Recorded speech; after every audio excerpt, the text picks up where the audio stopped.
콘텐츠 제작 기술 우리 수업 듣는 학생 여러분 반갑습니다. 오늘이 드디어 동영상 강의로 이론 강의를 진행을 하는 이번 학기 콘텐츠 제작 기술 수업의 마지막 동영상 강의 시간이 되겠습니다.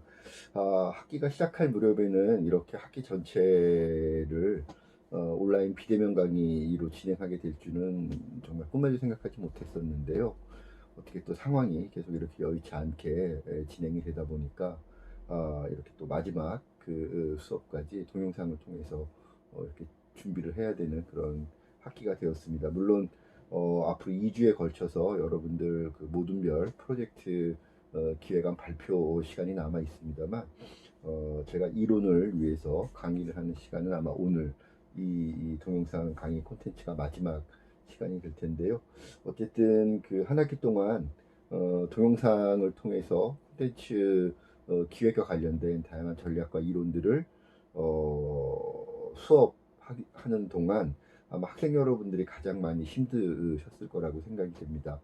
익숙치 않은 방식이고 또 사실 기획이라든가 또 이런 그 기획과 관련된 여러 가지 제반 이론이나 전략들이 사실 우리 학생 여러분들에게는 생소할 수 있는 내용들이어서 강의실에서 우리가 만나서 다양한 그런 그 서로 간의 피드백을 주고받으면서 강의 자료 내용들을 보다 풍성하게 우리가 좀 살펴봤더라면 훨씬 더 여러분들에게 도움이 되는 그런 수업이 되었을 텐데 사실 동영상이라는 한계를 안고 진행을 하다 보니까 그런 점에서 풍성하게 강의 자료의 내용을 여러분들에게 제대로 전달해 드리지 못한 것 같아서 사실 담당 교수로서 마음이 편안하지만은 않습니다.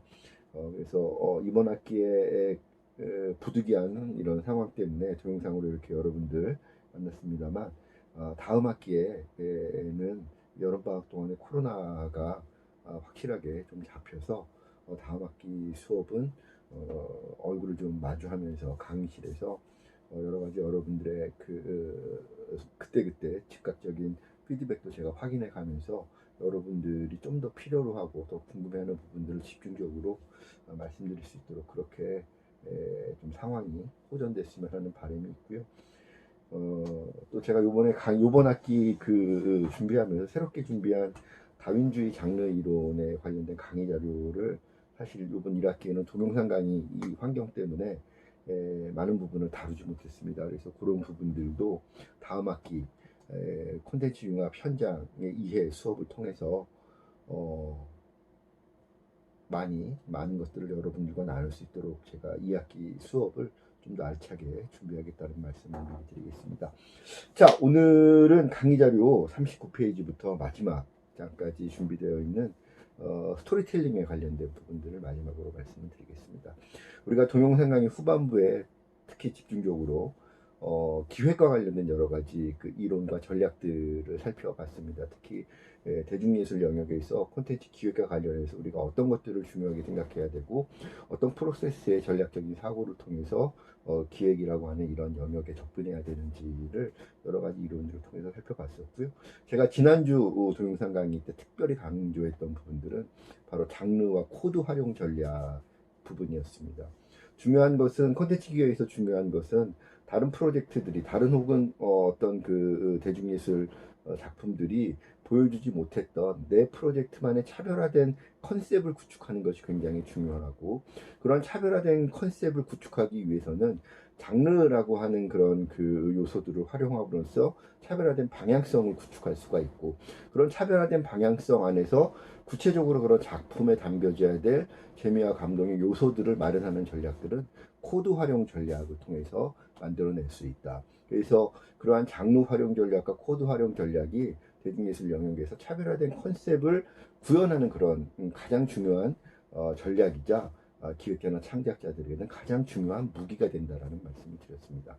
이것은 대중들이 가지고 있는 이야기가 전달받는 형식에 있어서는 장르적인 익숙함을 원하면서 동시에 그러한 장르 영역, 내가 익숙하게 생각하는 장르 영역 안에서 내가 감상하는 개별 작품들 하나하나에는 그 이전에 그 장르 범주에서 내가 익히 접했던 다른 작품들에서 접하지 못했던 새로운 재미와 감동의 요소들이 반영되어 있기를 원하는 구체적인 재미와 감동에 대한 새로움에 대한 그런 대중의 요구에 대응하기 위해서 코드 전략이 필요하다. 그래서 장르적인 이야기가 전달되는 방식에 대한 익숙함은 장르적인 전략으로, 구체적인 재미와 감동의 요소를 마련하는 전략에 있어서는 코드 활용 전략을, 그래서 장르 활용 전략과 코드 활용 전략을 풍성하게 할 수 있는 그러한 역량을 갖추는 것이 기획자와 작가들에게 대단히 중요하다라는 말씀을 제가 드렸습니다. 그래서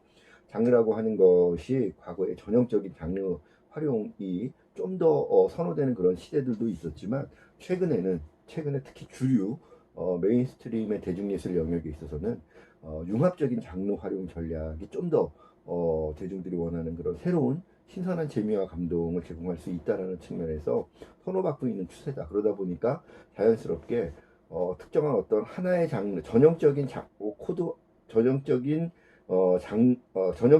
활용 전략을 통해서 장르를 구현하는 그런 전략보다는 코드 역시도 여러 장르의 코드들이 함께 경계를 넘나들면서 융합하고 협력하고 또 새로운 또 하위 장르들이 개발되고 하는 그런 방식으로 최근에는 좀 더 선호되는 경향들이 확인되고 있다, 이렇게 말씀을 드렸습니다. 물론 대중예술 분야, 문화 콘텐츠 시장의 한 영역에서는 여전히 전형적인 장르 활용, 전형적인 코드 활용을 선호하는 그런 대중들이 존재하고 있고, 그런 전형적인 장르, 전형적인 코드 전략을 선호하는 대중들을 위한 콘텐츠를 기획하고 창작하는 그런 그룹들도 함께 존재를 하고 있죠. 뭐 전형적인 뭐 이일 드라마라든가 막장 드라마, 혹은 뭐 전형적인 장르 웹툰, 장르 소설, 전형적인 그런 트로트, 이런 영역들에서 우리가 방금 말씀드렸던 전형적인 그런 전형성을 좀 더 중시하는 그런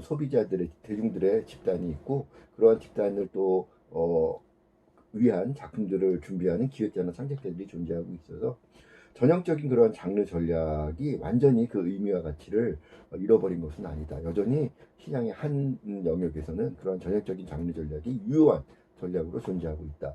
그래서 융합적인 장르 전략을 추구하느냐, 전형적인 장르 전략을 추구하느냐는 전략적인 측면에서 우열을 가릴 수 있는 그런 문제는 아니다.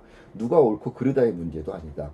선택의 문제일 뿐이다라는 거죠. 왜? 그러한 것들을 원하는 집단들이 있다면, 전형적인 장르를 원하는 사람들이 있다면 그것을 준비해주는 기획자가 필요한 것이고, 융합적인 장르 활용 전략을 선호하는 집단이 있다면 또 그러한 집단을 위한 작업을 해야 되는 또 기획자가, 창작자가 필요한 것이기 때문에, 기획자, 창작자 입장에서는 내가 더 잘할 수 있는 것, 내가 좋아하는 것의 관점에서 선택할 수 있는 문제다. 그래서 다만 우리 과에 들어와서 대중예술 분야의 기획자를 준비하는 학생들이라든가, 또 많은 젊은 또 스타트업 단계에서 대중예술 분야에 뛰어드는 그런 많은 청년 예술가들 혹은 기획자들 가운데에서는 융합 전략에 의해서 좀 새로운 측면에서, 혁신적인 측면에서 장르와 코드 전략을 구현하고자 하는 학생들이 많기 때문에, 그러한 융합 전략을 좀 더 자세하게 살펴볼 뿐이다라고 제가 말씀을 드렸습니다.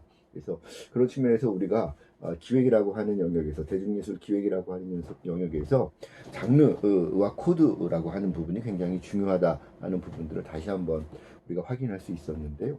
오늘 마지막으로 살펴볼 스토리텔링이라고 하는 것은 그러한 장르 전략과 코드 전략의 정말 구체적인 그런 그 산물인 것이죠. 그래서 실제로 많은 그 대중예술 영역에서 가장 많은 비중을 차지하고 있는 것이 스토리텔링 장르들이다. 영화, 웹툰, 드라마, 게임, 소설 등등등등. 스토리텔링의 어떤 그 방식이나 스토리텔링의 역할을 통하지 않고서 존재할 수 있는 그런 장르들이 많지 않다라는 것이죠. 심지어 예를 들면 음악이라든가 사진이라든가 이런 전형적인 스토리텔링 장르가 아닌 것처럼 보이는 대중예술 장르에서조차 스토리텔링의 중요성이 점점 강조되고 있다는 겁니다. 예를 들면 음악 영역에서 가사의 중요성이 얼마나 중요합니까? 예를 들면 발라드 음악 같은 경우는, 발라드 장르의 대중음악 같은 경우는 정말 뭐 사랑을 하는 사람들 혹은 실현당한 사람들의 공감을 자아낼 수 있는 한 줄의 가사가 굉장히 중요한 그런 그 발라드 음악의 성공을 좌우하는 요인이 되는 것이고요. 뭐 최근에 BTS처럼 세계적인 그런 영향력을 갖추고 있는 K-팝 아이돌 음악 같은 경우도 사실 BTS 음악에 가사로 구현되어 있는 BTS만의 삶에 대한 자기들의 철학 이런 것들이 스토리텔링 쪽으로 잘 반영이 되어 있다 보니까 대한민국뿐만 아니라 세계의 많은 젊은 음악 애호가들에게 그 이전의 음악들, 자신들이 익히 들어왔던 BTS 이전의 음악들과 전혀 다른 차원에서 BTS 음악을 받아들이게 만드는 핵심적인 요인이 되는 거죠. 너 자신을 사랑해라. 스스로가 잘할 수 있는 것에서 집중해라. 뭐 이러한 메시지들을 끊임없이 BTS는 강조하고 있지 않습니까? 그래서 대중음악 영역에서도 이런 스토리텔링에 기반한 가사의 중요성이 강조가 되고 있는 것이고요. 또 최근에는 뭐 사진이나 회화나 이런 그 시각 예술 영역에서도 그냥 이미지적으로 뭔가 이렇게 완성도가 있는 그런 시각적인 측면뿐만 아니라 한 편의 작품, 한 편의 미술 작품, 한 편의 사진에서 한 장의 사진에서 느껴지는 스토리텔링적인 감동의 깊이를 통해서 그런 시각예술 작품의 예술적인 가치를 평가하는 그런 그 흐름들이 이미 오래전부터 자리를 잡고 있는 것이죠. 그래서 그런 측면에서 스토리텔링의 중요성은 대중예술 전반에서 대단히 중요할 수밖에 없다는 겁니다. 그런데 우리가 지난번에 프로듀서의 10가지 전략적 사고방식을 통해서 살펴봤던 부분이지만 기획자는 작가가 아니기 때문에 작가의 창작적인 역량을 통해서 자기 아이디어를 구현하는 그런 사람인 것이죠. 그래서 스스로가 스토리텔링을 구현할 수 있는 능력은 일반적인 기획자들이 갖고 있지 않기 때문에 내가 창작적인 그런 스토리텔링을 창작적으로 구현할 수 있는 역량은 가지고 있지 못하다 하더라도 스토리텔링을 구현하는 주요한 전략들과 전략 요소들이 어떤 것들이 있는지는 깊이 있게 이해를 하고 있어야 내가 원하는 기획적인 방향성, 장르적인 컨셉이라든가 어떤 디테일한 코드적인 아이디어들 이런 부분들을 작가와 끊임없는 밀접한 커뮤니케이션 과정을 통해서 내가 생각하고 있는 방향성, 내가 떠올린 아이디어에 맞게 작가가 그러한 스토리텔링을 작품으로 완성시켜 나갈 수 있도록 디렉션을 해야 되는 게 기획자 입장이잖아요.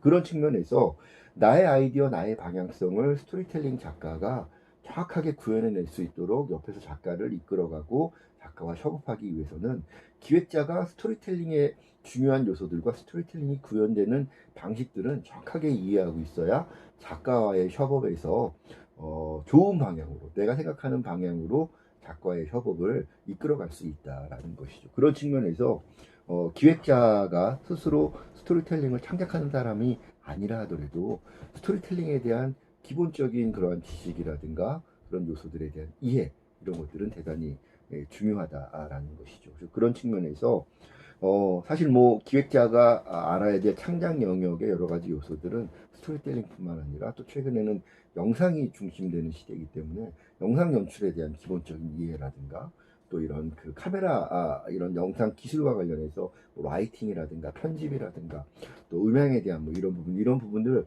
전반적으로 알아둬야 될 그런 사항들이 점점 많아지고 있습니다. 그래서 그런 영역들도 기획자가 충분히 준비를 해야 될 영역이긴 하지만 우리 수업이 그런 영역들까지를 다 아우르기는 어렵고 또 우리과의 다른 수업을 통해서 영상 제작이라든가 편집이라든가 연출이라든가 이런 부분들은 또 살펴볼 수 있는 과목들이 많이 있기 때문에 우리 수업을 통해서는 주로 주요하게 스토리텔링을 기획자의 관점에서 바라봤을 때 중요한 요소들은 무엇인가에 대한 내용들을 오늘 이번 학기 마지막 동영상 강의 수업의 내용으로 한번 제가 준비를 해봤습니다.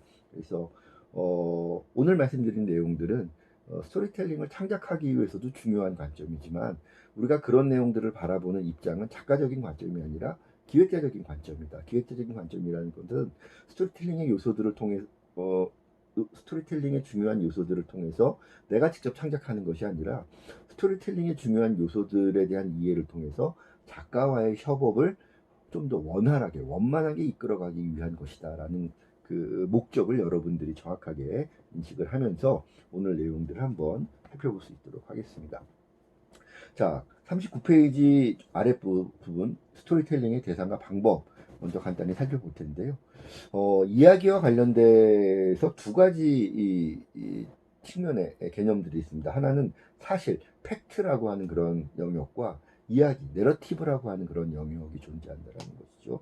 인간 사회에서 발생하는 수많은 사건, 사고, 사연 이런 것들은 실제로 존재하는 사실, 팩트 그 자체인 거죠. 우리가 뭐 아침에 뭐 요즘은 신문을 직접 펴보는 사람들이 많지 않지만 신문을 펼쳐봤을 때 신문지상에 등장하는 수없이 많은 뉴스들, 또 그런 것들을 온라인을 통해서 아침에 우리가 뭐 네이버라든가 뭐 아니면 다음에 들어가서 보는 수없이 많은 그런 뉴스들, 사건, 사고들 다 팩트인 것이죠.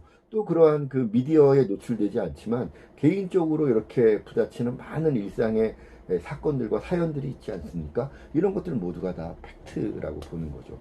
팩트들은 좋은 이야기, 좋은 스토리텔링의 소재가 된다는 측면에서 굉장히 중요한 영역입니다.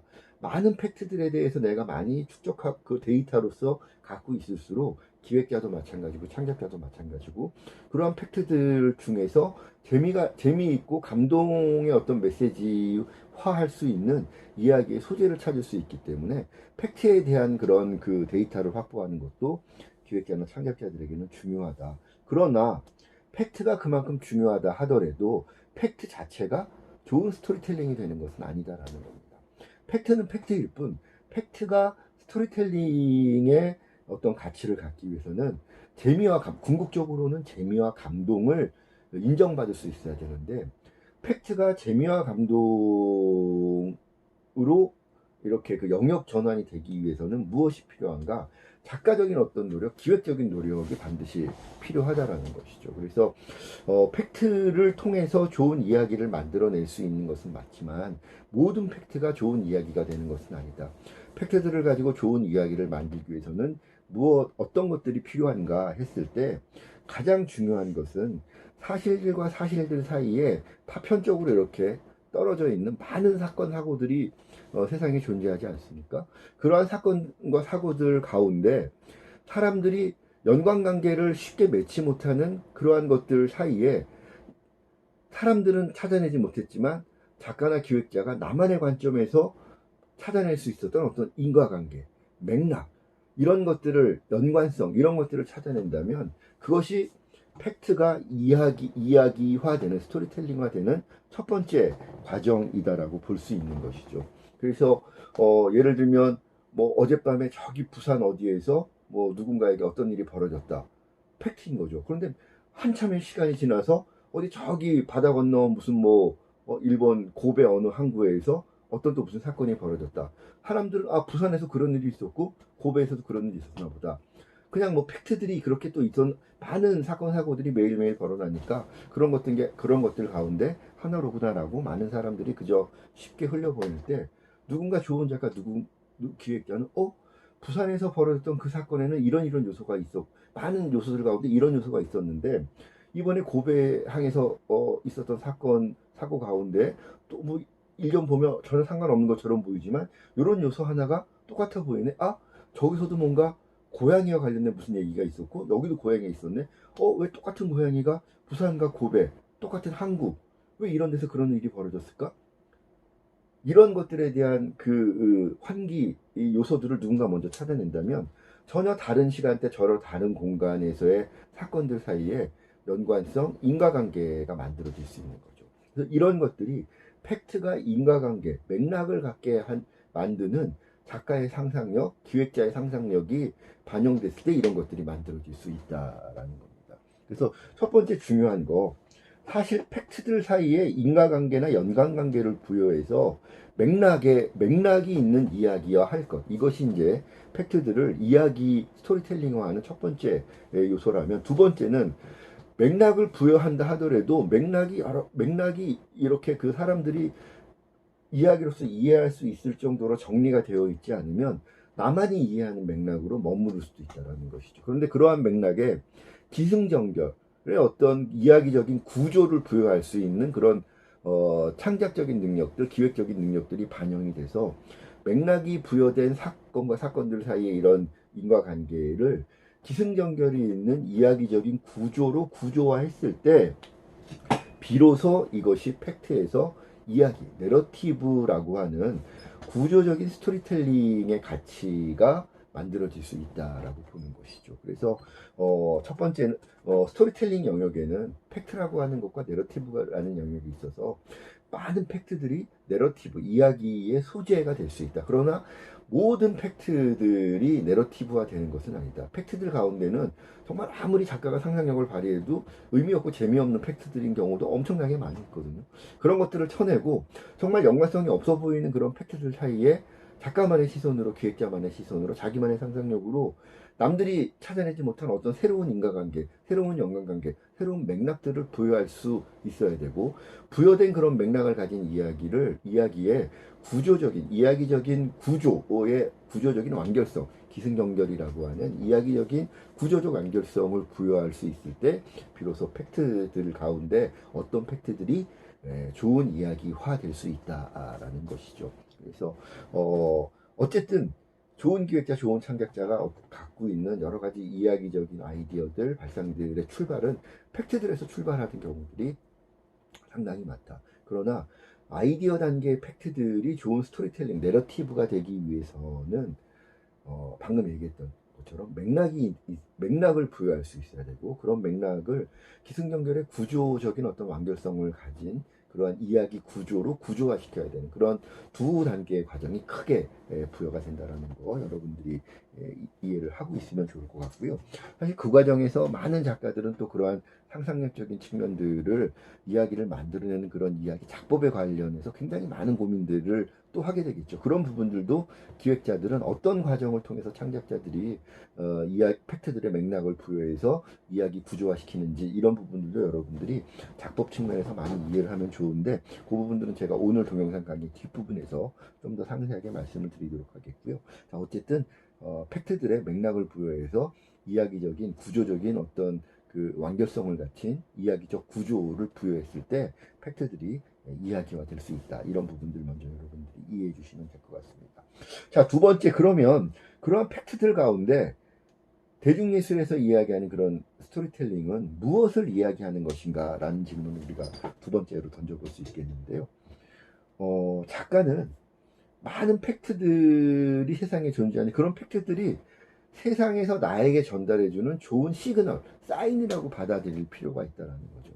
수없이 많은 사건, 사고들, 세상에 또 새롭게 등장을 하는 새로운 학문들, 이론들, 어떤 가설들, 주장들, 이런 모든 것들이 내가 활용을 할 수 있는 팩트들이 된다라는 것이죠. 그렇기 때문에 작가나 기획자는 세상이 나에게 전해주는 모든 시그널들을 통해서, 모든 팩트적인 시그널들을 통해서 이야기의 소재나 주제를 찾아내는 것이 일반적인 그런 방법이라는 것입니다. 그래서 작가가 물론 창작적인 관점에서 보면 작가의 개인적인 체험이라든가 개인적인 인간관계에서 발생을 하는 그런 갈등들, 그 다음에 그 작가가 속해 있는 사회에서 발생을 하는 어떤 사회적인 이슈, 또 그런 그 이슈를 통해서 등장을 하는 어떤 새로운 사회적인 현상, 또 과학적인 또 새로운 어떤 이슈가 등장을 하거나 그런 과학적 이슈를 통해서 새롭게 등장하는 현상, 이런 것들 등등등등이 작가나 기획자가 발굴해서 활용을 할 수 있는 모든 팩트들이 되는데, 이런 모든 팩트들이 이야기의 대상이 될 수 있다라는 것이죠. 그런데 사실은 이러한 많은 영역에, 뭐 예를 들면 작가의 개인적인 그 어떤 체험이라든가 또는 인간관계에서 발생하는 갈등이라든가 사회적인 이슈와 현상이라든가 과학적인 어떤 이슈와 현상, 이 모든 것들을 통해서 모든 것이 이야기의 대상과 주제가 되는 것은 맞으나, 결국 이런 것들을 통해서 궁극적으로 이야기하고자 하는 바는 무엇인가? 결국은 세상에 존재하는 거의 대부분의 스토리텔링 콘텐츠들이 이야기하고자 하는 바는 결국은 사람에 관련된 이야기다라는 부분 강조하고 싶다라는 것이죠. 세상에 존재하는 그런 모든 이야기 장르의 그런 그 작품들이 자기 작품을 통해서 던지고 싶은 세상에 던지고 싶어하는 메시지들은 결국은 다 사람에 관련된 것들이다. 사람들이 살아가는 과정에서 맞이해야 될 수많은 갈등들, 수많은 고민들, 수많은 도전들, 그러한 것들을 이겨내는, 그런 것들에 관여하게 되는 과정에서 벌어지는 그런 여러 가지 애환들, 그런 과정의 어떤 유형들, 그런 과정의 어떤 그 결과들이 어떤 식으로 사람들에 따라 사람마다 다르게 나타날 수 있는지, 다르게 나타나는 그러한 결과들이 또 사람들에게 어떤 새로운 갈등과 새로운 고민과 새로운 도전의 대상이 되는지, 그런 것들, 결국은 사람들이 살아가고 있는 그런 그 모습들, 사람들이 살아가는 그런 과정에서 느끼는 여러 가지 생각들, 사람들이 사는 모습들과 그 안에서의 여러 가지 사람들이 느끼는 감정들, 생각들, 이런 것들을 표현하고자 하는 것들이 결국은 세상에 존재하는 많은 스토리텔링 장르 콘텐츠들의 메시지다라는 것이죠. 그래서 스토리텔링은 팩트를 통해서 결국은 인간을 이야기하고자 하는 것이다 라는 것이죠. 인간들 내면에 드러나 인간들의 어떤 인간들의 표정을 만드는 그러한 표정 이면에 감춰져 있는 것들을 드러내서 인간이란 무엇일까? 인간이 살아간다라는 것은 무엇일까? 이런 것들에 대한 질문에 대해서 답을 던지는 것이 이야기 장르다라고 우리가 이해할 수가 있을 것 같습니다. 사실 이렇게 제가 얘기를 하면 사람에 대한 이야기가 아닌 이야기들도 있는데요. 어떤 게 있지? 우화 있잖아요. 뭐 예를 들면 이솝우화 이런 것들을 보면 뭐 학이 뭐 여우가 접시해준 음식 못 먹어서 삐지니까 그 다음에 주둥이가 긴 병에 담은 스프를 또 여우 보러 먹겠더니 여우가 못 먹었더라. 뭐 이런 얘기들 많이 등장하잖아요. 우화 이거는 사람이 등장하지 않고 동물들의 얘기인데요. 그러나 사실 우화가 동물들을 빗대서 하고 싶었던 이야기는 뭘까요? 사람들 내면에 감춰진 여러 가지 욕망들이라든가 여러 가지 또 이기심들 뭐 이런 것들 인간들이 가지고 있는 여러 가지 본성들에 대한 이야기를 하고 싶었는데 좀 더 그런 것들에 몰입력을 깊게 하고 흥미를 더 자아내기 위해서 동물들에 빗대서 결국은 사람들의 얘기를 하고자 했던 것이 많은 우화들이다. 이솝우화를 비롯한 많은 우화들이다. 결국은 우화라고 하는 것도 주인공은 등장인물들은 동물일지 모르겠으나 궁극적으로는 사람에 대한 이야기를 하는 것이다. 세상에 존재하는 많은 이야기들은 99% 이상이 사람들이 중요하게 생각하는 것들, 사랑, 뭐 형제, 가족의 뭐 우정, 뭐 아니면 국가에 대한 어떤 충성심, 자기 집단에 대한 어떤 로얄리티, 혹은 그런 배신자들과의 갈등, 뭐 두려운 어떤 자연이라든가 어떤 그 미지의 현상에 대한 공포심, 인간이라면 느끼는 삶의 인간이 인간으로서 살아가는 그런 과정에서 느끼는 중요한 문제들, 중요한 도전의 대상들, 중요한 두려움들 이런 것들을 드러내고 강조하고 아름답게 꾸미거나 혹은 그런 것들과의 갈등을 더 부각시키는 그런 것들이 그러한 과정들을 통해서 삶의 어떤 새로운 대처 방식들 혹은 어떤 대처할 수 있는 해답들 이런 것들의 힌트를 던지는 것이 스토리텔링이 추구하는 이야기가 추구하는 궁극적인 목적이다라고 우리가 볼 수 있다라는 것이죠. 물론 최근에 이 대중 문화예술 콘텐츠들이 막 이렇게 고도화한 발전의 경로를 걷다 보니까 정말 스토리텔링이 배제된 것처럼 보이는 콘텐츠들이 등장을 하긴 하더라고요. 예를 들면 이런 게 있어요. 히키코모리라 그러잖아요. 일본 말로 히키코모리. 정말 그 집안에 혼자 스스로를 가둬두고 정말 폐쇄적인 삶을 살아가는 그런 사람들 중에는 정말 그 스토리텔링 없이 이런 거 좋아하는 사람들, 그런 거에 집착하는 사람들이 있대요. 이렇게 야생에서 이 포식동물들이 초식동물들 잡아먹는 그런 장면들, 앞뒤 아무 맥락 없이 막 쫓아가서 탁 급소를 잡아서 사자나 뭐 이런 포식동물들이 사슴이나 이런 초식동물들 쓰러뜨린 다음에 막 그 고기 뜯어먹는 이런 것만 집중해서 보는 그런 그 사람들이 있어서 그런 사람들을 위해서 그런 장면만 편집해서 쫙 이어붙인 그런 콘텐츠들 다큐멘터리 일종의 다큐멘터리 장르라고 볼 수 있겠는데 그런 콘텐츠들이 일부 이렇게 만들어지고 소비되는 그런 영역이 존재하기는 하더라고요. 그래서 그런 것들을 보면 정말 인간에 관련된 이야기라고 하는 이야기의 그런 목적과 부합되지 않는 그런 컨텐츠들도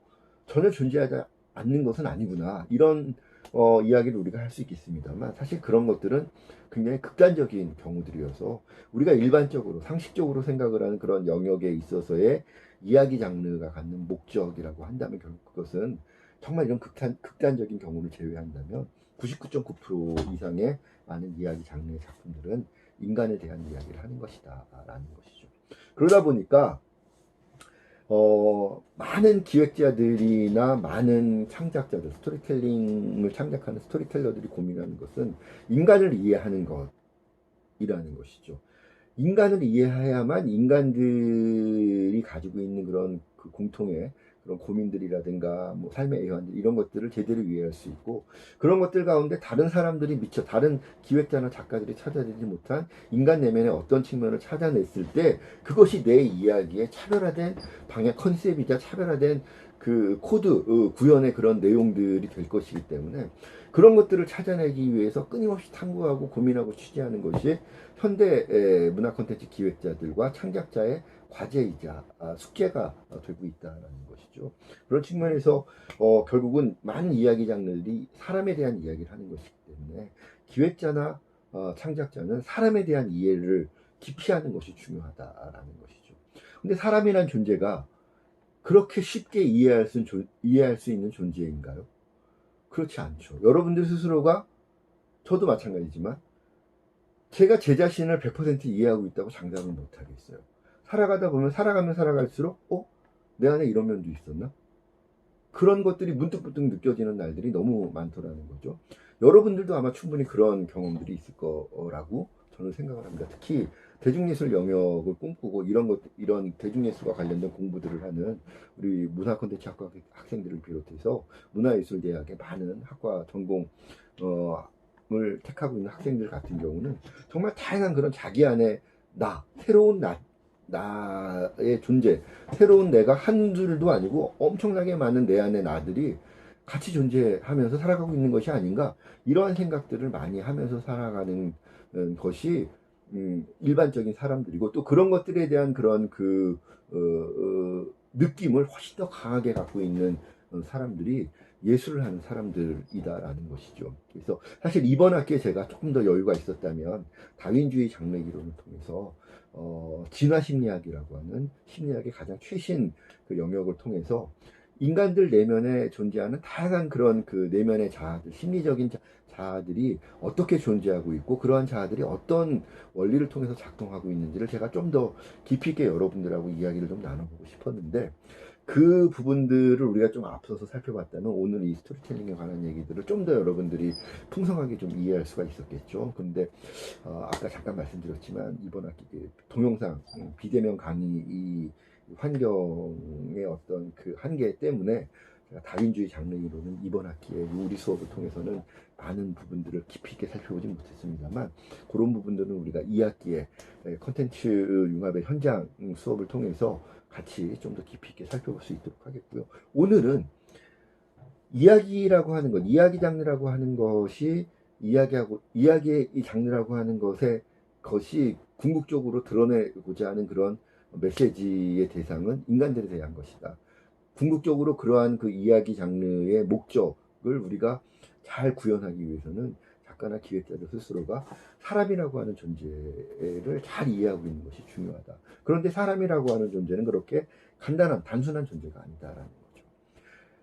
사람이라고 하는 존재를 간단한 존재가 아니다, 단순하지 않은 존재다라고 인식을 하고 인정을 한다면, 사실 사람에 대한 이해를 해야 되는 기획자나 작가로서는 굉장히 중요한 기본적인 그러한 태도를 갖췄다라고 저는 보는 겁니다.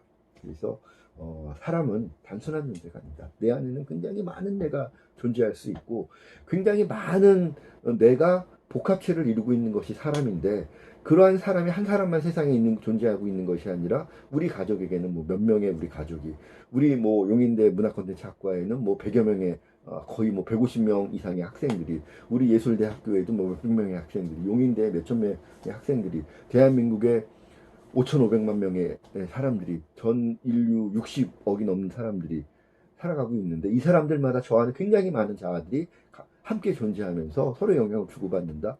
사람들과 사람들 사이에 벌어날 수 있는 팩트들, 그러한 팩트들 사이에서 구성될 수 있는 이야기의 조합들, 거의 무한대에 가까운 조합들이 만들어질 수 있는 그런 구조라는 것이죠. 그래서 인간들에 대한 이해를 하기 위해서는 이러한 많은 경우의 수들에 대해서 열린 마음을 가지고 있는 것이 중요하다.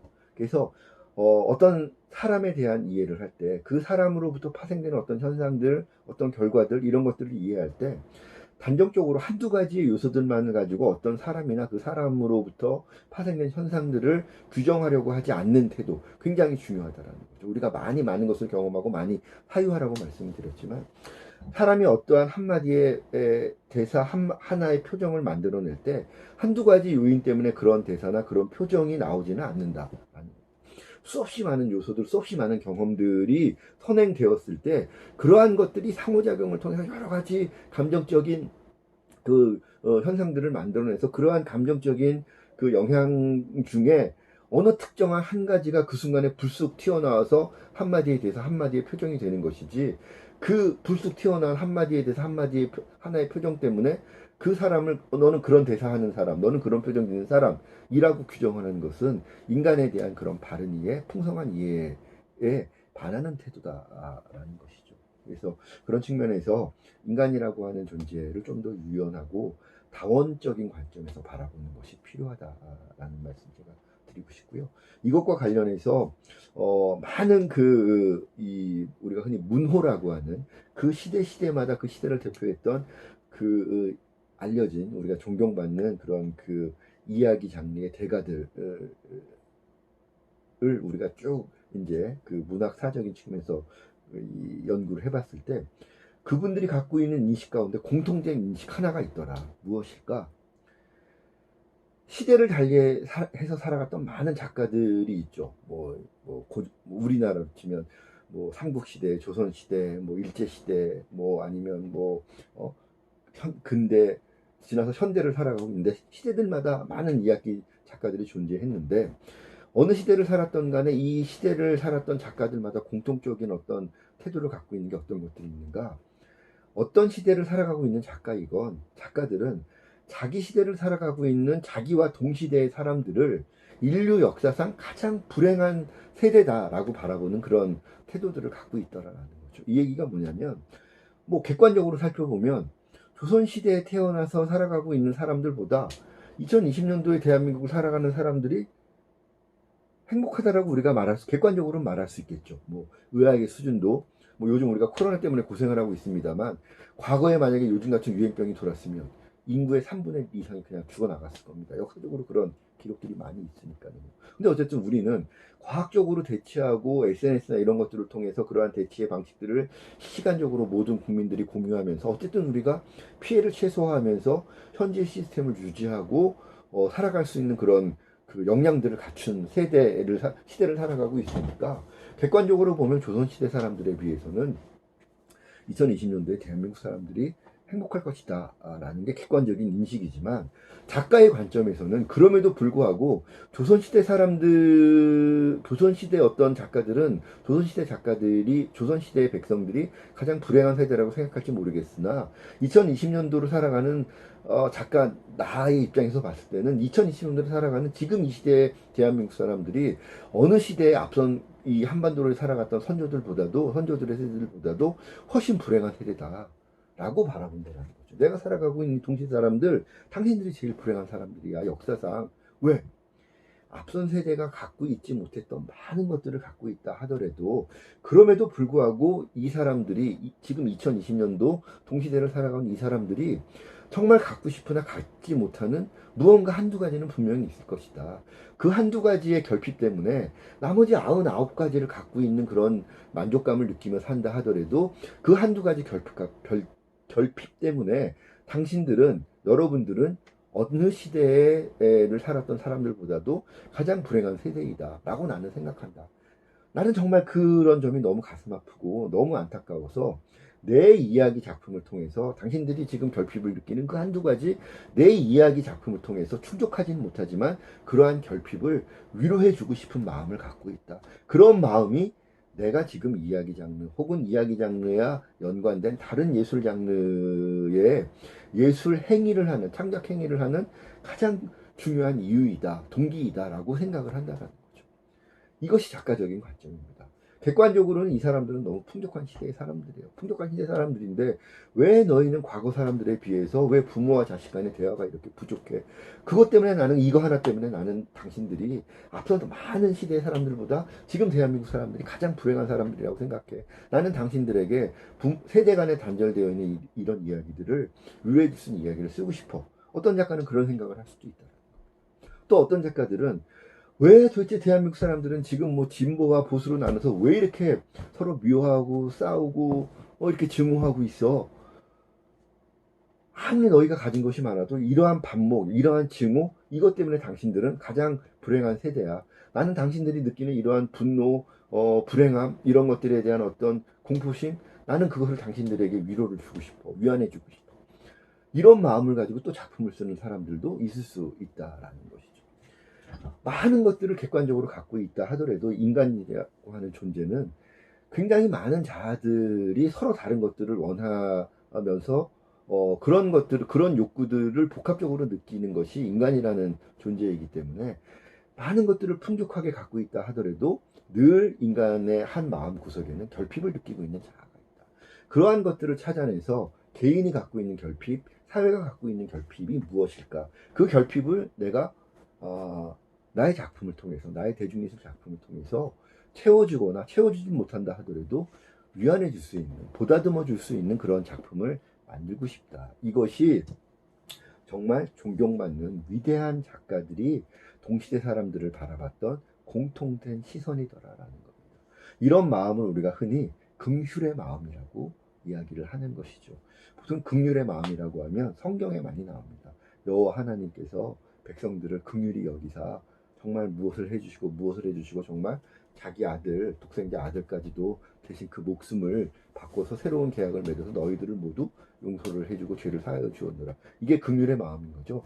정말 니들이 못나고 잘못하고 이런 게 많지만 그냥 내 새끼들이고 내 백성들이기 때문에 정말 내가 그 이유 하나 때문에 너희를 버리지 못하고 사랑하고 뭔가 도움을 주고 싶다. 이게 이제 긍휼의 마음인데 보통 신이 인간들에게 갖는 그런 마음이거나 혹은 부모가 자기 자식들에게 대해서 갖는 그런 보편적인 부모가 상식적인 부모가 자기 자식들에 대해서 갖는 그런 마음을 우리가 흔히 긍휼의 마음이라고 합니다. 굉장히 일반인들이 구현하거나 자기의 것으로 만들기 쉽지 않은 그런 수준의 마음인 거죠. 부모가 저도 이제 부모니까 내 새끼한테는 제가 긍휼의 마음을 가질 수 있어요. 그러나 내 새끼가 아닌 일반 다른 사람들에게 그런 긍휼의 마음을 갖는다?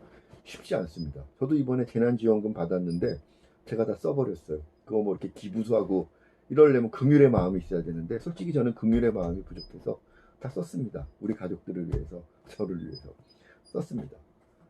부족한 거죠. 그러나 정말 긍휼의 마음을 깊게 갖고 있는 정말 좋은 어떤 작가들이라고 한다면 좀 더 넓은 차원에서, 좀 더 깊은 차원에서, 좀 더 새로운 차원에서, 긍휼의 차원에서 동시대 사람들을 바라보면서 저들이 갖고 있는 결핍은 뭘까? 결핍이라고 하는 것은 인간들에게 콤플렉스가 되는 거죠. 콤플렉스로 작용을 하게 됩니다. 그런 콤플렉스들을 그런 콤플렉스조차도 너는 갖고 있는 것에 대해서 부끄러워하지 마. 내가 그 콤플렉스 있는 그대로 받아들여주고 이해할 수 있어. 다만 그런 콤플렉스를 내가 채워줄게. 혹은 채워주지 못하지만 내가 위로해줄게. 이게 긍휼의 마음을 가지고 내 새끼뿐만 아니라 동시대에 많은 사람들, 내 새끼뿐 아니라 다른 사람들의 새끼들 혹은 뭐 다른 사람들 이런 사람들까지도 다 긍휼의 마음을 가지고 보듬어주고 바라보고 그 사람들이 컴플렉스를 갖고 있는 불완전하고 나약한 존재로서 보이는 많은 불완전한 행위들조차도 보듬어줄 수 있는 그런 마음을 갖고 있는 것이 긍휼의 마음이고 그런 긍휼의 마음을 갖고 있는 것이 좋은 작가들이 갖고 있는 기본적인 삶의 태도라는 겁니다. 좋은 작가들이 많이 있습니까? 많이 없습니까? 많은 작가들은 긍휼의 마음을 또 갖고 있지 못한 많은 작가들도 존재하는 거죠. 그런 긍휼의 마음을 미처 깨닫지 못하는 작가들의 작품은 그런 수준에서의 평가밖에 받지를 못하는 겁니다. 긍휼의 마음을 갖고 있는 작가, 긍휼의 마음을 갖고 있는 기획자의 작품들은 그만큼의 평가를 또 대중들로부터 받을 수 있다라는 거죠. 그래서 스토리텔링은 사실을 통해서 사람들에 관한 이야기를 하는 것인데 사람에 관한 이야기를 하는 것이 스토리텔링이기 때문에 스토리텔링을 기획하는 작가나 기획자들은 인간에 대한 다원적인 심층적인 이해를 하는 것이 중요하다. 그런데 그러한 다원적인 심층적인 이해를 위해서 인간에 대한 탐구를 하고 노력을 하고 공부를 하면 할수록 결국은 깨닫게 되는 궁극적인 작가의 마음, 기획자의 마음은 어떤 것이어야 된다? 긍휼의 마음이어야 된다. 인간들이 갖고 있는 컴플렉스까지도 있는 그대로 인정해주고 그것이 잘못된 거나 나쁜 것이 아니야. 다만 그것 때문에 네가 힘들 수 있으니 그 힘들 수 있는 부분을 내 작품을 통해서 어떻게든 위로해 줄게. 이런 긍휼의 마음을 갖는 것이 좋은 기획자, 좋은 스토리텔링 창작자의 기본적인 태도가 되는 것이다. 그래서 우리가 당장 긍휼의 마음을 갖는다라는 것은 쉬운 문제는 아닙니다. 아까 얘기했던 우리도 인간이기 때문에 컴플렉스가 많고 나약한 존재들인 것이죠. 그렇기 때문에 내가 지금 긍휼의 마음을 갖고 있지 못하다라는 것 때문에 부끄러워하거나 위축될 필요는 없습니다. 다만 조금이라도 내가 갖고 있는 그런 긍휼의 마음을 이렇게 전해줄 수 있는 대상을 조금씩 넓혀가기 위해서 노력하는 것, 그것이 좋은 기획자, 좋은 창작자가 되기 위한 그런 자기 역량을 준비하는 과정에 있어서의 또 중요한 자기 수련의 영역이 된다라는 말씀을 드리는 거죠. 그래서 그런 측면에서 우리가 좋은 스토리텔링을 위해서 사람을 이해하고 또 긍휼의 마음을 갖기 위해서 노력하는 것, 그것이 결국은 내 작품의 진정성의 기반이 된다라는 것입니다. 그래서 무엇을 이야기할 것인가 우리가 고민할 때 결국은 이야기는 사람을 이야기하는 것이다. 사람에 대한 이야기를 하는 것이 좋은 이야기인 것이고, 그런 좋은 이야기를 하기 위해서 우리가 인간을 이해하기 위한 노력들을 게을리해서는 안 되겠다. 이런 말씀 강조해서 드리고 싶습니다. 자, 아까 얘기했던 것처럼 이제 세 번째 질문, 어떻게 이야기할 것인가의 질문으로 넘어가죠. 아까 얘기했던 것처럼 세상은 기획자나 작가들에게 공평하게 시그널들을 계속 쏴줍니다. 야, 이런 일이 있었어. 이런 일 갖고 네가 다른 이야기들과 이렇게 연관관계 잘 생각해 보면 다른 작가들이, 다른 기획자들이 만들어내지 못했던 새로운 이야기, 재밌는 이야기 만들 수 있어. 막 시그널들을 쏴줍니다. 그런데 모든 작가들이나 모든 기획자들이 그런 시그널들을 통해서 좋은 작품을 만들어낼 수 내지는 못하더라라는 거죠. 어떤 문제가 있느냐?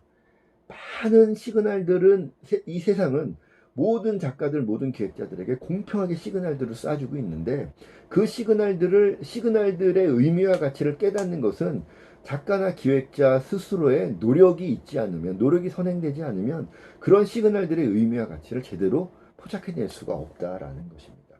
우리가 프로듀서의 10가지 사고방식 많이 공부하고 많이 읽고 많이 체험을 하고 경험치들을 높인다면 그 높은 경험치들에 대해서 많은 사유를 통해서 그러한 경험치가 자기만의 관점으로 전환될 수 있도록 할 것, 제가 강조를 했었는데요. 그 얘기를 한 번 더 여기서 스토리텔링에서도 이야기할 수 있다는 거죠. 좋은 스토리텔링은 진심 어린 취재와 사람을 바라보는 작가만의 고유한 시선을 통해서 탄생한다. 진심 어린 취재, 경험치를 높이자는 겁니다. 왜? 경험치라는 것을 어떻게 활용하기 위해서 좋은 이야기의 맥락을 갖춘 좋은 이야기를 만들기 위해서 많은 체험들, 많은 경험들을 통해서 팩트들을 확보하고 팩트들 사이에 연관관계들을 찾아내고 그 이야기들 사이에 감춰진 의미와 가치를 찾아내는 것, 그것이 진심 어린 취재의 과정이라고 보는 거죠. 발로 뛰어다니면서 취재하는 것, know yourself, know your target, 마찬가지로 취재의 과정을 통해서 타겟을 이해하는 것처럼 그러한 타겟들을 위한 취재의 그런 경험치를 높이고 많은 사유의 과정들을 부여해서 그런 진심 어리게 나를 던지는 그러한 과정을 통해서 사람들에 대한 이해, 세상의 현상들에 대한 이해를 하는 것이 바로 진심 어린 취재의 과정이 된다라는 겁니다. 프로듀서의 10가지 사고방식 가운데 know yourself, know your target audience, 그다음에 많은 것을 체험하고 공부해라, 또 많이 사유해라, 이런 것들이 결국은 다 취재에 관련된 그런 이야기들이더라라는 겁니다. 그래서 진심 어린 취재가 반드시 필요하고 이런 취재를 통해서 결국은 뭘 만들어야 된다? 제가 많이 사유해야 되는 이유가 자기만의 관점을 구축하는 것이 중요하고 그러한 자기만의 관점을 구축하기 위해서 경험에 대한 사유가 필요하다고, 그런 사유를 좀 더 깊이 있고 다양하게 하기 위해서 또 여러 가지 그런 책이나 이런 것들을 통한 공부가 필요하다고 말씀을 드렸는데, 어쨌든 그러한 과정을 통해서 기획자만의, 작가만의 고유한 시선, 포인트 오브 뷰를 만들어내서 자기만의 어떤 시선을 구축하는 것이 굉장히 중요하다. 왜? 좋은 스토리텔링은 진심 어린 취재, 자기만의 시선, 이 두 가지를 통해서 탄생을 하는 것이기 때문입니다. 그래서 그런 측면에서 진심 어린 취재, 발로 뛰어다니는 그런 진심 어린 취재, 그 방금 우리가 계속 강조했던 긍휼의 마음을 통해서 자기만의 관점으로 세상과 사람들과 사람들이 만들어낸 세상의 여러 가지 현상들을 이해하고 해석해낼 수 있는 능력. 그래서 똑같은 현상에 대해서 문화예술의 상상력, 예술의 상상력은 하나의 현상에 대해서 무한한 의미 부여와 무한한 해석이 가능한 것이 예술의 상상력 아니겠습니까? 그런 예술의 상상력이 제대로 발휘되기 위해서는 그 예술을 구현하고자 노력하는 예술가 혹은 기획자가 그러한 상상력을 할 수 있을 만큼 건강하고 튼튼한 자기만의 시선, 다른 사람들이 해석해내지 못하는 자기만의 관점에서의 해석을 해낼 수 있어야 그것이 예술의 어떤 무한한 상상력을 실현시키는, 구현시키는 가장 큰 원동력이 될 수 있다는 것이죠. 그래서 그런 측면에서 당대의 사람들을 가장 불쌍한 세대다라고 바라보는 그런 긍휼의 마음을 통해서 이 동시대의 사람들과 동시대 사람들이 만들어낸 세상의 많은 현상들을 긍휼의 마음으로 바라보는 그런 자기만의 관점, 자기만의 어떤 해석과 자기만의 의미 부여의 그런 관점들을 만들어내는 것이 좋은 이야기를 하기 위해서 어떻게 이야기할 것인가에 대한 가장 중요한 답이 되더라라는 겁니다. 그래서 우리가 기본적으로 기획자들은 지금 말씀드린 세 가지 세 가지 질문들에 대해서 자기만의 어떤 답을 갖고 있습니다. 첫 번째, 사실과 이야기를 구분했을 때 사실들을 어떻게 내가 좋은 이야기할 것인가에 대한 그런 기본적인 개념에 대한 자기 답을 갖고 있어야 되는 것이고요. 두 번째, 무엇을 이야기할 것인가. 사람들의 관련된 많은 이야기 가운데 내가 주로 이야기하고자 하는 그런 내가 잘 이야기할 수 있고 내가 즐겨 이야기하고자 하는 그런 인간들의 삶의 영역은 어떤 것들이 있을까에 대한 고민을 해야 되는 것이고, 세 번째, 그런 영역이 있다면 그런 영역을 어떻게 이야기해야 사람들에게 보다 큰 재미와 감동을 줄 수 있을 것인가. 어떤 현상, 내가 이야기하고자 하는 어떤 영역에 대해서는 많은 작가들이나 기획자들이 같은 관심을 갖고 있는 경우가 흔히 종종 등장을 합니다. 제가 뭐 지난 시간에 기획자의 마지막 활용 점정이 순발력과 기동력이다라고 말씀드릴 때, 당대에 역량 있는 기획자들은 그 같은 시대를 살고 있기 때문에 그 시대의 특성을 반영을 한 같은 결론을 이미 내리고 있을 가능성이 높다라고 말씀을 드렸잖아요. 그래서 그랬을 때 남들이 내리지 못한 새로운 어떤 컨셉에 대한 접근 방법을 갖고 있거나 혹은 같은 그런 컨셉이 있다라고 한다면 다른 경쟁자보다 먼저 세상에 자기 프로젝트를 선보이는 것, 이것이 이제 기획자에게 그 무기가 된다, 이렇게 말씀을 드렸었는데요. 첫 번째 중요한 거, 똑같은 세상을 바라볼 때 사람들이 비슷한 해석들을 내놓고 있을 때 나만이 내놓을 수 있는 어떤 다른 해석, 다른 의미 부여가 있다면 굉장히 강력한 오리지널로서의 가치를 획득할 수 있게 되는 그런 방법이 된다는 것이죠. 그래서 그런 측면에서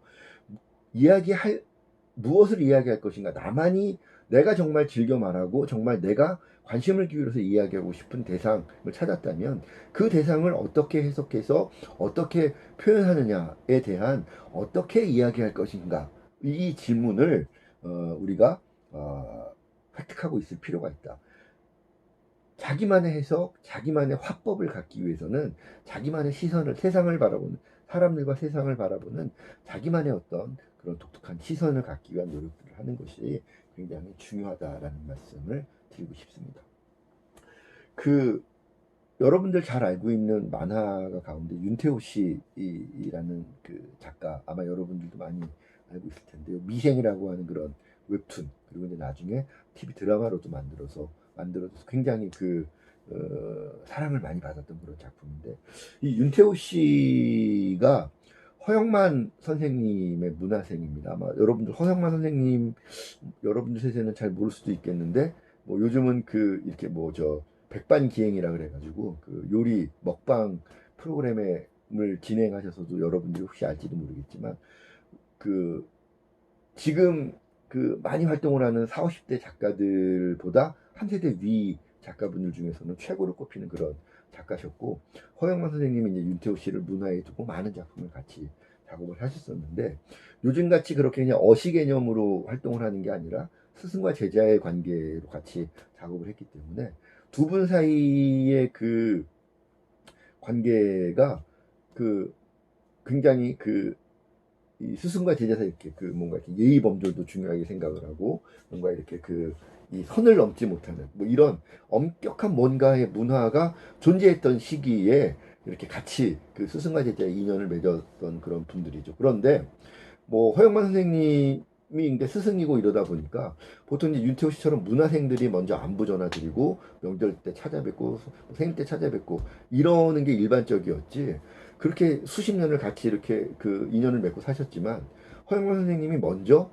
윤태호 씨에게 전화하는 일이 거의 없었더라는 거죠. 뭐 심부름 시키거나 뭔가 작업 지시할 때 말고는 안부 전화를 먼저 한다? 있을 수가 없는 그런 일이 허영만 선생님과 그 윤태호 씨 그 시절에 문화생과 스승과의 그런 관계였다는 거죠. 그런데 윤태호 씨가 이 미생을 하기 전에 크게 히트한 작품은 아닌데 야후라고 하는 작품을 했을 때가 있습니다. 근데 그 무렵에 그 허영만 선생님이 그 야후가 연재되고 몇 회가 지나지 않았을 때 뜬금없이 이제 윤태호 씨한테 전화를 한 거죠. 근데 전화를 해서 보통 이제 그 일반적인 관계에서라면 뭔가 이렇게 물어보거나 뭔가 이렇게 시키거나 아니면 뭔가 이렇게 일적인 이유에서 전화를 했을 테니까 뭐 선생님 뭐 나한테 부탁하실 게 있나 이렇게 기다리고 있는데 계속 허 선생님이 뭔가 이렇게 지시는 안 하고 뭐 이렇게 와이프는 잘 있니 뭐 애들은 잘 크니 계속 이렇게 말을 빙빙 돌리는 안부만 계속 묻더라는 거죠. 그래서 오히려 더 불안해서 윤태호 씨가 한 5분쯤 그렇게 얘기를 듣고 있다가 저 선생님 근데 이렇게 어렵게 전화 주셨는데 뭐 저한테 시키시거나 부탁할 일 있으시면 편하게 말씀하시라고 제가 뭐 다 해드리겠다고 먼저 이렇게 답답해서 불안해서 이제 질문을 한 거죠. 그랬더니 허 선생님이 이제 그래? 그러면 내가 그 뭐 좀 할 말이 있는데 쭈뼛쭈뼛 하면서 이제 어렵게 얘기를 하시는데 어떤 얘기를 하셨냐면, 혹시 근데 태호야 너 요즘 그 연재되는 만화를 보니까 내가 좀 느끼는 건데 너 혹시 요즘 관상 공부하니? 이렇게 이제 질문을 하시더라는 거죠. 윤태호 씨가 깜짝 놀란 거예요. 사실은 그 야후 연재에 들어가기 직전 그 전부터 한동안 이제 이 친구가 관상 공부를 한 1, 2년 이상 열심히 깊이 있게 판 겁니다. 왜? 자기 작품에 등장하는 캐릭터들의 성격을 만화적으로 표현을 해야 되는데 영화나 드라마야 그런 그 성격을 외관적으로 가지고 있는 배우를 캐스팅하면 되지만 작품 만화라고 하는 거는 작가가 직접 그런 것들을 그림으로써 표현을 해야 되는데 실제 존재하는 배우를 캐스팅할 수 있는 것이 아니니 그런 성격을 표현할 수 있는 뭔가 원리를 알고 싶다. 그런데 관상을 공부하면 그런 성격들마다 어떤 얼굴 형태로 나타나더라라는 게 이제 원리 측면에서 설명을 하고 있으니 그럼 나는 관상을 공부해서 관상을 반영을 한 그런 그 얼굴 디자인을 해야 되겠다라는 이유 때문에 관상 공부를 2, 3년 열심히 해서 야후라는 작품도 실제로 그거를 반영을 해서 이제 그림을 그린 겁니다. 그래서 야후 이후에 뭐 발칙한 인생 뭐 그 영화로도 만들었던 게 뭐죠? 그 박해일이가 그 주인공으로 등장해서 이렇게 뭐 시골 마을에 찾아갔다가 이렇게 막 살인 사건에 휘말리는 뭐 그런 영화들 그 작품들부터 그 이후의 모든 작품들은 관상에 기반한 그런 캐릭터 디자인을 했던 거죠. 근데 윤태호 씨가 깜짝 놀란 거. 아니, 선생은 아무리 허영만 선생님이지만 자기가 공부하는 거 한마디도, 한 번도 말씀드린 적이 없는데, 이걸 어떻게 하셨지? 선생님, 그거 맞습니다. 제가 이거 몇 년 전부터 공부해서 지금 그거 그림 이렇게 구현하는 건데, 선생님은 어떻게 하셨어요? 그랬더니 허 선생님이 뭐라고 대답하셨냐면, 사실은 나도 몇 년 전부터 관상 공부하고 있었는데 너 요즘 그 새로 연재한 작품 보니까 관상 공부한 사람이 아니면 표현할 수 없는 표현들을 네가 하고 있더라. 그래서 내가 혹이나 싶어서 지금 너한테 전화를 했다. 근데 뭐 네가 이렇게 공부했다니 참 너 공부도 열심히 하고 정말 기특하다. 역시 너 응? 크게 될 놈이다. 그래 잘하고 있으니 계속 그렇게 공부 열심히 하고 좋은 작품 열심히 노력해서 해라. 좋은 말씀을 전화를 끊었다라는 거죠. 그 얘기를 제가 이제 유태호 씨한테 어떤 술자리에서 우연히 그 얘기를 듣고 속으로 엄청 감탄했습니다. 야, 윤태호, 특히 허영만 선생님은 정말 그 당시에는 요즘 뭐 윤태호 씨 이상 존경받는 그런 그 대가 중에 대가 만화가신데 이미 그 시대에 이미 인정을 받으셨고 많은 것들을 이루신 분이셨는데 그 나이에도 그 입장 그 정도 레벨에서도 자기 작품을 위해서 그렇게 공부를 하시고 그런 공부를 통해서 자기만의 어떤 표현, 자기만의 해석을 구현하기 위해서 이렇게 노력을 하시는구나. 그런데 또 놀랐던 거는 그런 스승 밑에서 배웠던 문화생 윤태호 씨조차도 공부해서 자기만의 어떤 관점, 자기만의 해석의 어떤 기준, 자기만의 표현의 방식 이런 것들을 갖고 있지 않으면 작가로서 생존하기가 힘들다라고 하는 그런 것들에 대해서 윤태호 씨도 스승이 직접 가르쳐 주진 않았지만 선생님을 보면서 스스로 깨닫고 배운 거죠. 야, 정말 이렇게 허영만 문화생들이 잘 되는 이유가 있구나라는 생각을 제가 그 당시에 했던 겁니다. 제가 지금 이 에피소드를 왜 말씀드리냐면 어떻게 이야기할 것인가. 자기만의 관점, 자기만의 표현 전략, 자기만의 어떤 현상을 해석하고 의미 부여할 수 있는 어떤 자기 역량 이런 것들을 갖추기 위해서 프로페셔널한 정말 상위 1%, 0.5%에 속하는 그런 작가들도 여전히 노력하고 공부한다라고 하는 것입니다. 제가 시간이 있으면 2학기 수업을 통해서 그런 사례들을 제가 많이 말씀을 드릴게요. 뭐 오늘 간단히 말씀드리면 한 편의 SF, 차별화된 SF 영화를 찍기 위해서 세계적인 우주 물리학 학회지의 3편의 논문을 실제로 등재시킬 정도로 우주 물리학, 중력 이런 것들을 공부해서 영화를 만들었던 놀란 감독, 놀란 형제, 인터스텔라 아닙니까 영화? 차별화된 SF 한 편 찍기 위해서 만들기 위해서 일반 과학자들도 정말 평생 한두 번 하기도 힘들다는 그런 국제학술지의 논문 등재를 3편이나 했다? 어마어마한 노력을 한 거죠. 왜? 자기 작품을 통해서 SF가 일반적인 평범한 SF가 아니라 자기만의 어떤 새로운 세상과 사람들을 이야기해주고 표현해낼 수 있고 의미부여할 수 있는 자기만의 이야기를 만들어내기 위해서 우주 물리학 공부한 겁니다. 영화로서 이미 경지에 이른 감독이면서도 새롭게 우주 물리학 공부를 한 겁니다.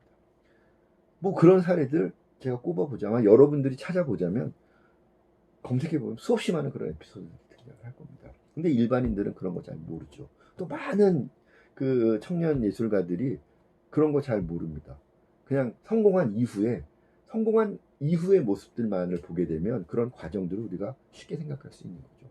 그런데 정말 그 사람들이 어떤 노력, 어떤 과정을 통해서 그 자리까지 올라갔다라기보다는 사람들에게 인정받고 선택받을 수 있었는가? 이거를 우리가 취재해보고 추적해보다 보면 결국은 자기만의 세상을 바라보는 자기만의 관점을 갖기 위한 노력들이 있었다. 그것이 작가로서의 그런 필요한 노력이기도 하지만 기획자 측면에서 보자면 우리가 지난 시간에 살펴봤던 객관적 직관력을 키우기 위해서 객관적 직관 능력을 강화하기 위한 노력들이 바로 그런 노력들이다라는 겁니다.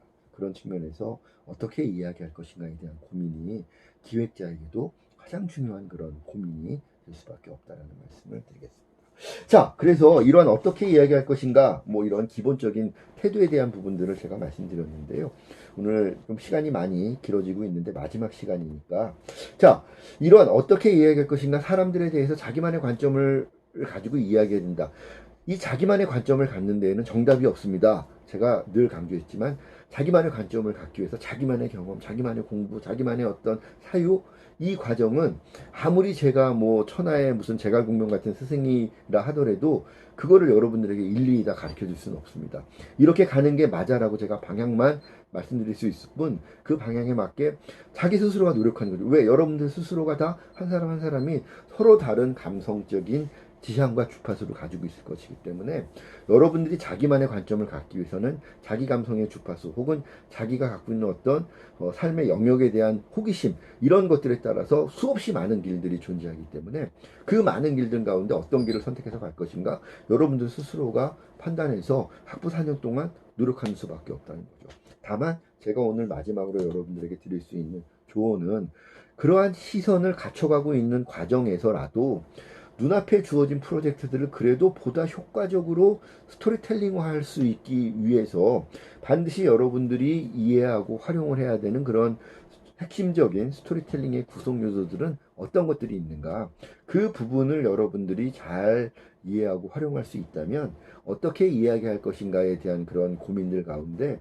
실제 그 디테일한 구현 전략에 있어서만큼은 도움을 받을 수 있을 것이다. 그래서 여러분들이 나름대로 어떻게 이해할 것인가, 자기만의 어떤 객관적 직관력이 계속 성장해 나갈 텐데 각각 단계마다 스토리텔링의 핵심 요소들을 적절하게 활용을 할 수 있는 그런 그 훈련들을 할 수 있을 거라는 거죠. 그래서 스토리텔링 요소들을 이해한다면 자기가 성장하고 있는 그 객관적 직관력의 단계마다 똑같은 스토리텔링의 요소들을 이해하고 있다 하더라도 낮은 단계에서는 이런 정도 활용을 했다면 객관적 직관력이 높아질수록 이 요소들에 대한 활용성이 훨씬 더 커질 수 있다는 거죠. 그래서 핵심 구성 요소들을 일단 이해하고 있어야 되고, 이러한 스토리텔링 구성 요소들을 이론적으로 잘 이해하고 있다면 여러분들의 객관적 직관력이 이렇게 성장해 나가는 그런 단계들마다 이 스토리텔링 구성 요소들의 활용 전략들이 훨씬 더 풍성해지고 다양해질 수 있을 거다. 그래서 그러한 다양한 스토리텔링 구현 전략의 기초가 되는 것이 스토리텔링의 핵심 구성 요소들에 대한 이해이기 때문에 오늘 마지막으로 어떤 것들이 그런 구성 요소들인가 마지막으로 간단히 살펴볼 수 있도록 하겠습니다. 스토리텔링의 구성 요소들은 학자, 그 다음에 스토리텔링도 요즘은 그 뭐 시나리오 작법, 연극, 극본, 작법, 요 작법과 관련된 책들이 굉장히 많이 요즘은 그 나와 있습니다. 제가 대학교 다닐 때만 하더라도 뭐 일본이나 러시아에서 만들어진 그런, 보통 일본 작품들도 러시아의 그런 작법 책들 원서들을 번역을 한 것들이 대부분이긴 했습니다만 결국 몇 안 되는 그런 교과서들밖에 없었는데, 최근에 여러분들이 뭐 교보문고 같은 그런 그 서점 검색해 보시면 시나리오 창작과 관련된 혹은 뭐 극본 창작과 관련된 이런 그 책들이 굉장히 많이 나와 있어서 관심을 갖고 있는 학생들은 그런 책들 살펴보시고 읽어보시면 도움을 많이 받을 수 있을 텐데요. 어쨌든 그런 스토리텔링의 구성 요소들은 학자나 교과서에 따라서 굉장히 많은 요소들이 존재를 하고 있는데 우리는 작가가 아니기 때문에 그 많은 요소들을 디테일하게 다 지금 단계에서 알 필요는 없다. 기초적인 거를 여러분들이 이해하고 스토리텔링 과정에 한번 여러분들이 계속 기획자로서든 창작자로서든 참여해 가다 보면 이 프로젝트 참여도가 높아지면 높아질수록 자연스럽게 많은 디테일한 세부 요소들에 대해서 관심을 갖게 되고 또 자연스럽게 공부를 하게 되면서 이해 폭들이 넓어질 겁니다. 오늘은 그 많은 것들을 다 말씀드리는 것이 아니라 기획자라면 기본적으로 반드시 이해하고 있어야 될 가장 핵심이 되는 요소 8가지를 압축해서 제가 오늘은 설명을 드리는 걸로 대신하겠습니다. 그래서 8가지 정도만 여러분들이 정확하게 이해하고 있다 한다면 여러분들이 사회생활 나가서도 기획자로서 어떤 스토리텔링 작품에 임했을 때 내가 갖고 있는 이런 아이디어도 혹은 내가 생각하고 어떤 방향성들을 작가들에게 설명하고 주변의 팀원들과 토론할 때 이런 개념들을 활용을 해서 설명을 하면 훨씬 더 여러분들 머릿속에 있는 생각들을 효과적으로 표현해서 커뮤니케이션 할 수 있다. 그럴 때 여러분들에게 도움이 되라고 오늘 제가 이런 8가지 핵심 요소들, 스토리텔링의 요소들을 한번 말씀을 드려보도록 하겠습니다. 첫 번째, 스토리텔링에서 여러분들이 가장 중요하게 생각해야 될 것, 첫 번째 캐릭터입니다. 캐릭터를 통해서 대중들은, 독자들은 이야기에 몰입을 할 것인가 몰입하지 않을 것인가를 선택하게 됩니다. 캐릭터가 매력적이면 그 이야기에 대한 매력적인 이미지를 갖게 되고 나도 저 이야기 한번 참여해 봐야지, 몰입해야지 라고 하는 동기를 느끼게 되는 거죠.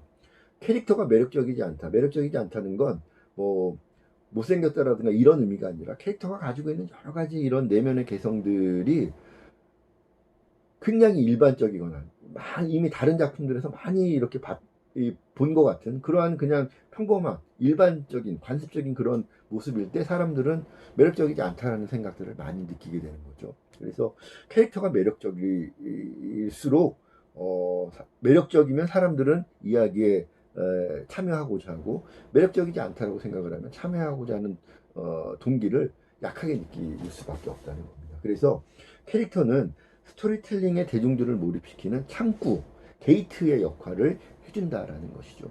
게이트가 매력적이지 않으면 사람들이 들어오지 않을 것이고, 들어오지 않으면 작품 자체가 의미가 없기 때문에, 그래서 게이트의 역할하는 캐릭터가 일단 제일 매력적이어야 된다라는 것이죠. 토니 스타크의 캐릭터는 대단히 매력적이었던 거죠. 10년 전에 처음 그 작품이 나왔을 때, 아니 우리가 히어로라 그러면 정말 타고난 어떤 그 슈퍼파워를 가지고 있고 정의로운 사도로서의 사명감을 갖고 있는 그런 그 캐릭터들을 우리가 일반적으로 알고 있었는데, 토니 스타크 캐릭터는 제가 우리 동영상 때도 여러 번 말씀드리지만 바람둥이에 에고스 이스트에 뭐 질투 많고 또 잘 삐지고 이런 인간이면서도 히어로를 할 수 있도, 아니 뭐 이런 히어로가 다 있어? 이게 뭐지? 사람들이 뭔가 호기심을 느끼게 되고 그것이 호기심이 매력이 되면서 아이언맨 이야기에 몰입하게 되는 겁니다. 아이언맨 이야기에 몰입했더니 아이언맨이 뭐 캡틴 아메리카하고도 손잡게 되고 뭐 우주에서 날아온 토르하고도 손잡게 되고 그만큼 또 어마어마한 빌런들이 등장을 하고 어벤져스 얘기는 뭐지?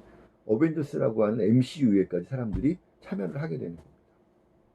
상대적으로 DC 그 저스티스 리그의 캐릭터들은 대단히 상대적으로 보면 평면적인 느낌이 드는 거죠. 여전히 정의로움에 대한 결벽증, 또 대단히 또 이 타고난 어떤 슈퍼파워에 대한 의존성, 이야기 전개에 있어서 그런 것들을 봤을 때 상대적으로 마블의 어벤져스 시리즈에 비해서 저스티스 리그, DC 코믹스의 저스티스 리그는 캐릭터들이 갖고 있는 매력부터가 뭔가 새롭고 입체적인 매력을 느끼기가 어렵더라라는 겁니다.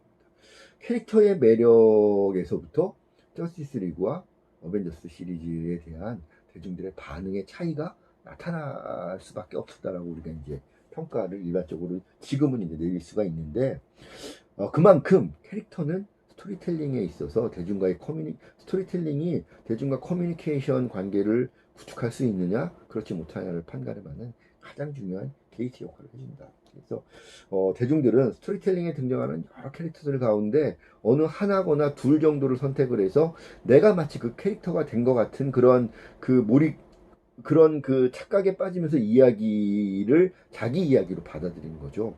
내가 어떤 이야기를 접했는데 내 이야기로 받아들여지지가 않아. 이건 캐릭터에 몰입이 안 됐다는 얘기고, 캐릭터에 몰입이 안 되면 그 이야기는 나의 이야기가 아니기 때문에 굳이 절실하게 내가 그 이야기 끝까지 봐야 돼? 이런 느낌이 든다는 거죠. 그래서 사람들은 캐릭터를 선택을 해서 캐릭터를 통해서 이야기에 빠져든다. 그렇기 때문에 캐릭터가 매력적이어야 된다라는 거죠. 그래서 매력적인 캐릭터를 창조하는 것이 중요한 스토리텔링의 첫 번째 성공 요인, 가장 중요한 성공 요인이 될 수 있다는 것이다.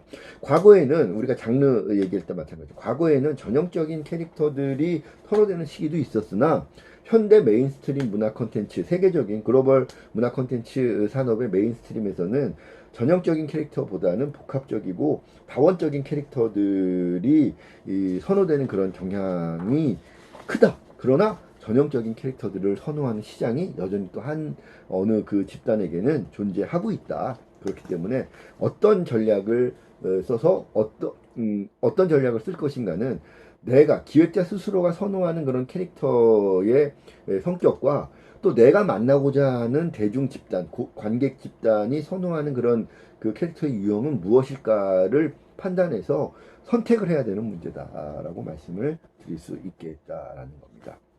자, 첫 번째, 캐릭터가 굉장히 중요한 것이고, 두 번째, 캐릭터를 매력적으로 구현했다면, 두 번째, 그 캐릭터가 어떤 동기를 갖고 있는 것인가를 설득하는 게 그 다음 단계에서 중요합니다.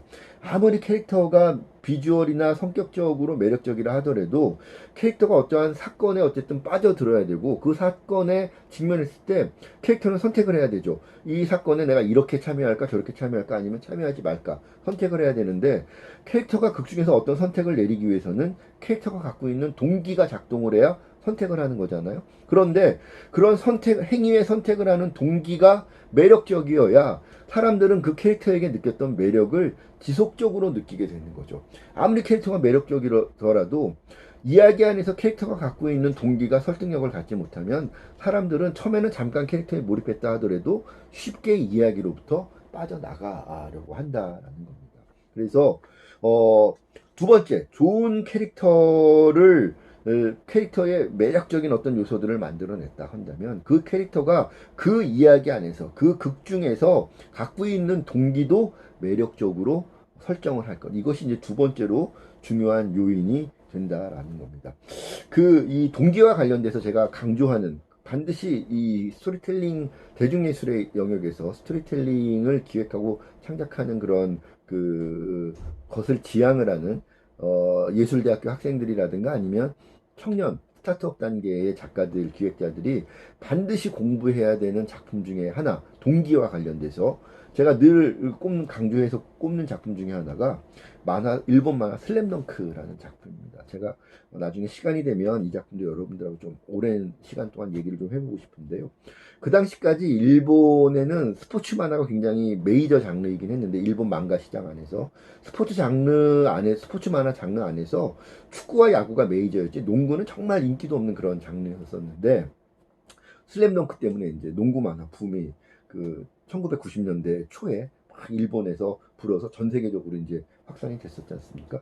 그런데 이 슬램덩크라는 작품이 사람들에게 매력적인 작품으로 등장을 했던 이유 중에 하나가 그 주인공이었던 강백호라는 친구, 아마 여러분들은 만화책이 아니라 아마 애니메이션으로 많이 이 작품을 접했을 가능성이 높은 세대인데, 강백호라는 주인공이 농구라는 종목에 빠져들게 된 동기가 굉장히 그 당시에 신선했다는 거죠. 보통 일반적인 일본 스포츠 망가에서는 어떤 종목의 매력을 느낀 힘없이 약한 어떤 소질 없어 보이는 어떤 소년이 그 종목의 매력을 느끼거나 그 종목의 어떤 강자에게 매력을 느껴서 나도 저런 강자가 되고 싶어, 챔피언이 되고 싶어, 이런 목적 하나를 세우고 그 경지에 올라갈 때까지 그 단계마다의 강자들과의 대결을 거치면서 끊임없이 성장을 하고 도전해 가면서 결국은 마지막에 그런 최고의 자리에 오르게 되는 그런 이야기들. 그러니까 이 일반적인 일본 스포츠 망가에 등장을 하는 캐릭터들의 동기는 그 종목에서의 강자가 되고 싶어,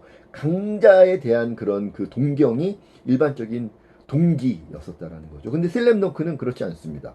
애니메이션 보던 학생들은 잘 알겠지만 강백호가 농구 바스켓맨이 되겠다라고 자기 이유가 됐던 것이 뭡니까? 농구부 주장의 여동생인 최소연이 농구부 주장의 여동생이라는 것도 모르고 눈에 정말 반해버린 여학생이 있는데, 그 여학생이 나는 농구 잘하는 사람이 제일 좋아, 이 한마디 했다고 그럼 나는 농구의 최고가 될 거야. 그 종목의 강자가 되고 싶다라는 게 아니라 여학생의 마음을 얻기 위해서 농구를 해야 되겠다. 그러니까 강백호의 가장 큰 동기는 사랑이었던 거죠. 일반적인 스포츠 만화의 캐릭터들이 보여주지 못했던 그 당시로서는 굉장히 신선한 방식의 동기였기 때문에, 그 동기가 똑같이 농구의 강자들과 이 북산고등학교가 대결을 하면서 성장해가고 그 과정에서 풋내기 농구 선수였던 강백호도 뭐 풋내기 슛도 하고 뭐 블로킹도 하고 뭐 박스아웃도 하고 이런 캐릭터가 되어가지만, 사람들이 강백호의 그런 성장을 응원할 수밖에 없었던 그런 이유 중에 하나는 그 농구에서 승자가 되기를 바라는 마음도 있었지만, 사람들이 원했던 더 큰 마음은 뭐였냐? 여기서 강백호가 풋내기 슛을 성공을 해야 소연이의 마음을 얻을 텐데, 그걸 응원하는 거죠. 소연이의 연애를 응원하기 위해서 강백호를 응원했었고, 강백호의 연애를 응원하려다 보니까 자연스럽게 농구를 응원하게 됐어. 시합을 응원하게 됐던 거고, 그러다 보니까 농구의 매력을 느껴서 나중에는 소연이의 이야기도 있지만 농구 자체에 대한 그런 승리에 대해서도 매력을 느끼고 응원하게 되는 데까지 심리적인 확장들이 일어났던 것이죠. 그래서 그런 측면에서 동기라고 하는 것이 그만큼 중요하다라는 겁니다. 여러분들 세대에는 슬램덩크를 잘 모를 세대일 것 같다는 생각은 들지만, 나중에 혹시 여러분들이 기회가 되면 이 동기와 관련돼서 여러분들이 관심이 많다면 슬램덩크라는 작품을 애니메이션으로도 좋고 아니면 만화책으로도 좋고, 동네 요즘은 만화 카페들 많이 있잖아요. 코로나 지나고 나면 어느 만화 카페든지 슬램덩크 없는 만화 카페는 없습니다. 그래서 가셔서 이거 슬램덩크 전권 보는데 시간은 좀 걸리고 워낙 분량이 많으니까 그래도 하루 정도면 다 볼 수 있으니까 한번 보면서, 특히 강백호라는 캐릭터의 매력과 그 캐릭터의 동기를 첫 회에 어떻게 작가가 부여하고 있는지, 그걸 한번 여러분들이 보시면 동기를 이해할 때, 동기의 중요성을 이해할 때 여러분들에게 많이 도움이 될 것이다. 그러고 나면 세 번째 여러분들이 살펴봐야 될 게 갈등입니다. 좋은 매력, 좋은 동기를 갖고 있다 하더라도 그것이 쉽게 성취가 되어버리게 되면 이야기의 맥이 탁 풀리게 되는 거죠. 어떤 매력과 어떤 동기를 갖고 어떤 선택을 했던 주인공이 있는데 주인공의 앞길을 가로막는 뭔가 라이벌이 등장을 하던 어떤 사회적인 제약이 등장을 하던 자연적인 제약이 등장을 하던 주인공이 느낀 동기를 성취해가는 과정에서 그러한 성취를 가로막는 갈등 요소가 등장을 해야 사람들은 좀 더 새롭게 그 이야기에 대해서 환기를 느끼게 되고 새로운 어떤 몰입의 동기를 한 번 더 느끼게 되는 겁니다.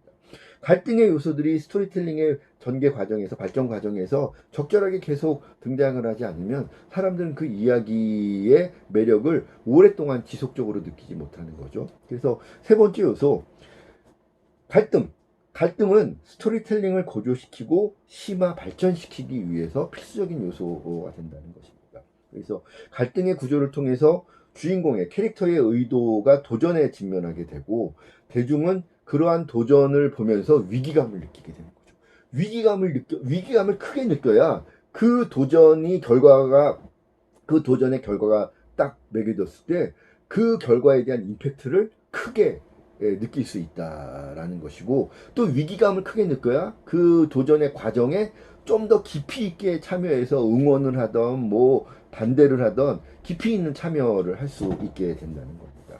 그래서 이러한 도전을 극복하고 위기에서 탈출하는 과정, 갈등의 직면에서 갈등으로부터 빠져나온 이런 과정의 이야기들을 통해서 스토리텔링은 보다 풍성해진다. 그래서 현대 대중예술, 현대 스토리텔링에 있어서의 세 번째 중요한 요소, 갈등이다라고 하는 요소인데, 갈등의 구조는 또 몇 가지 유형이 있습니다. 가장 많이 등장을 하는 갈등의 유형은 사람과 사람과의 갈등, 가장 많이 등장을 하는 유형이고요.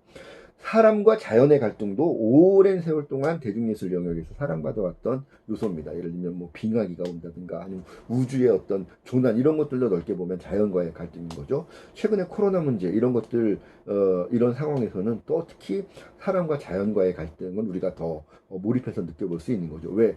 사람이 사람으로서 존재하기 위해서는 자연의 여러 가지 법칙들의 제약으로부터 벗어나기 위한 노력들이 필요했는데 자연은 그러한 노력들을 쉽게 허락해 주지 않았다. 역사적으로. 지금 마찬가지로 우리가 이런 고도의 문명을 이루어서 이제쯤이면 이제 지구의 여러 가지 뭐 이런 것들 우리가 우주에 달나라에 뭐 우주선도 쏴보내고 뭐 바닷속 어디까지 들어가고 이미 자연의 법칙을 우리가 통제했다라고 생각하는 이 순간 코로나 때문에 우리가 이렇게 뒤통수 탁 한 대 맞아가지고 아 우리는 이렇게 무기력할 수밖에 자연 앞에서 무기력한 존재이구나 깨닫게 되는 시기잖아요.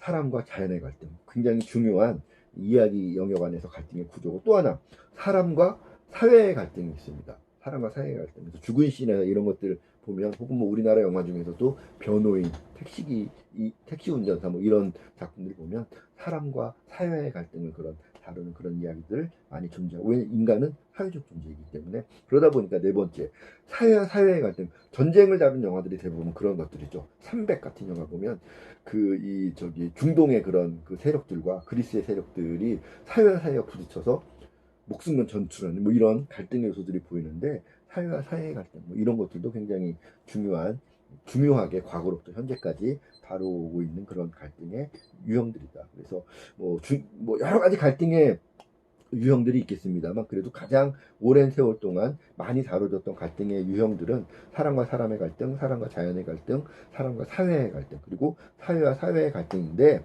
여기에 또 하나 중요한 거 나와의 갈등, 나와 내 내면 속에 있는 다른 자와의 갈등도 최근에 또 많이 등장을 하고 있고 사람들에게 애호받는 그런 유형 가운데 하나의 유형이 또 하나가 있는데 그런 유형까지도 여러분들 좀 폭넓게 보시면서 갈등의 그런 유형들을 내 스토리텔링에 어떤 갈등의 유형을 활용을 하는 것이 좀 더 효과적일까 그런 전략적인 판단들을 내릴 수가 있게 되겠죠. 그러고 나면 이제 우리가 이해해야 될 것이 플롯에 대한 문제들입니다. 플롯은 이야기를 구성을 하고 있는 기본적인 뼈대, 골격에 관련된 이야기인 것이죠. 그래서 보통 뭐 우리가 기승전결 뭐 이렇게도 얘기를 하고 서론, 본론, 결론 뭐 이렇게 얘기할 때도 보통 이런 것들이 다 플롯에 대한 이야기들인데요.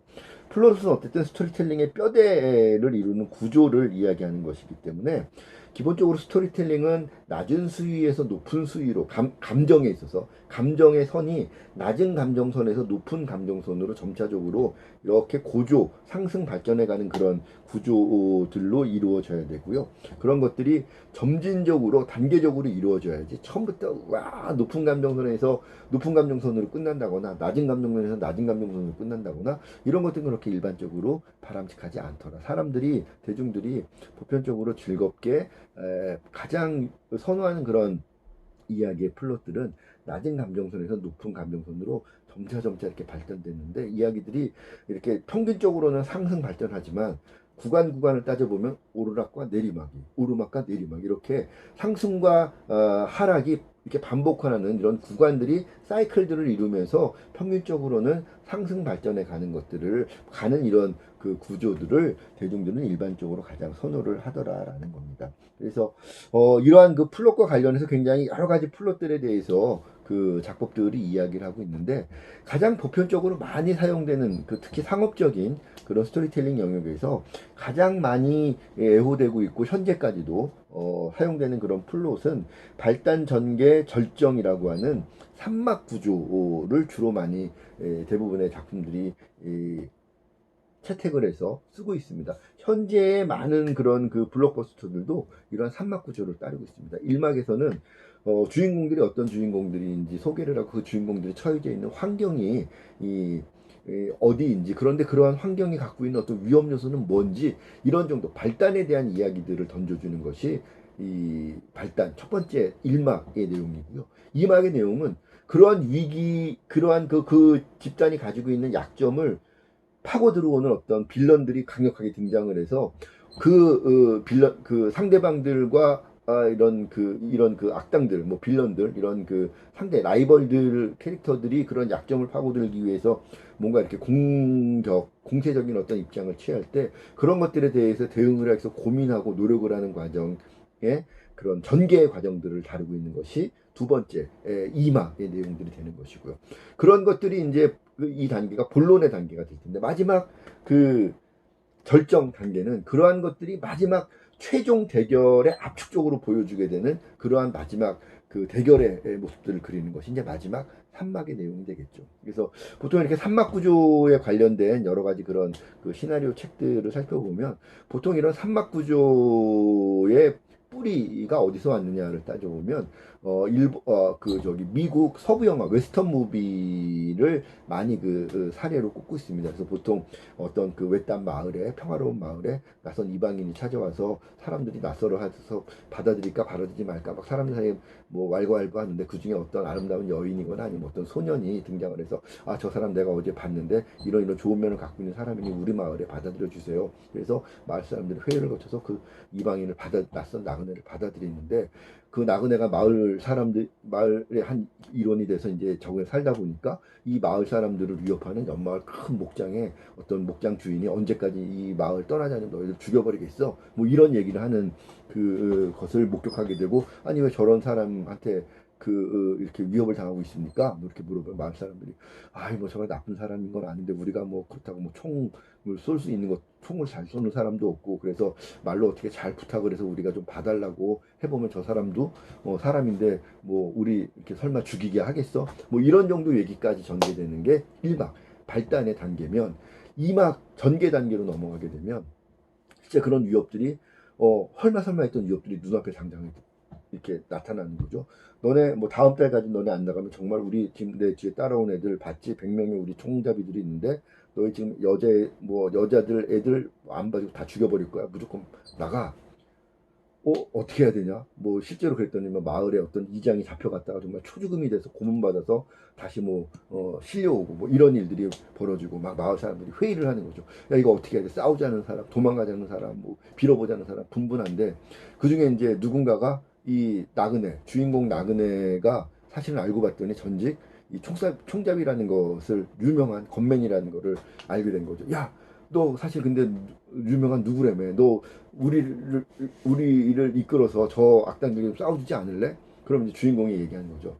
나는 다시는 총을 잡지 않기로 스스로에게 약속해서 나는 이 싸움에 끼어들지 않겠어. 이 싸움은 너희들의 문제이니 나는 이제 이 마을에서 떠나겠어. 이러면서 이제 냉정하게 돌아서려고 하는 거죠. 그래서 마을을 떠나려고 하는 순간 이 주인공 총잡이가 싸움에 개입하지 않으면 안 될 일이 그때 벌어지는 거죠. 뭐 마음을 나누고 있던 아름다운 여인이거나 혹은 그 마을에 받아들여줬던 어떤 소년이거나 그 사람들이 직접 납치가 되거나 혹은 그 사람들이 정말 가슴 아파하는 가족 중에 누군가를 뭐 납치되거나 뭐 이런 일들 때문에 정말 자기를 알아줬던 친구 혹은 애인을 지키기 위해서 주인공이 나설 수밖에 없는 그런 상황들이 이제 막 만들어집니다. 그러면 이제 주인공이 그 악당들을 이제 처단하기 위해서 이제 말을 타고 총을 들고 이제 떠나려고 하는 거죠. 그런데 마을 사람들이 와서 우리가 같이 가겠어. 그러면 이제 주인공이 그럽니다.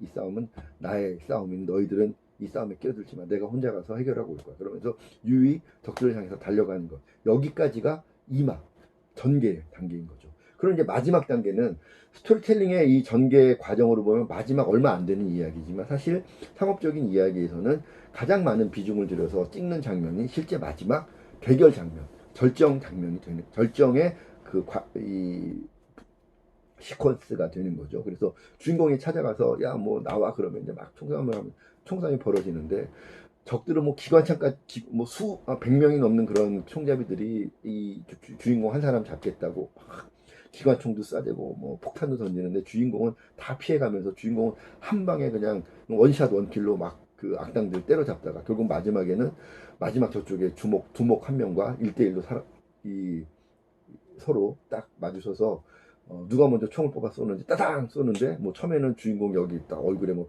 피 한 방울 쭉 이렇게 흐르면 주인공이 졌나 싶었는데 사실 알고 봤더니 저쪽 악당의 이 가슴을 뚫고 총이 지나가서 악당들이 탁 쓰러지고 그래서 이제 주인공이 뭐 자기가 사랑하는 사람을 구해서 마을로 돌아오는데 마을 사람들이 너 당신 때문에 우리가 이렇게 목숨을 부지하게 됐으니 제발 우리 마을에 남아서 계속 우리를 지켜주며 살아주시오 이렇게 부탁을 하면 주인공은 이렇게 말하죠.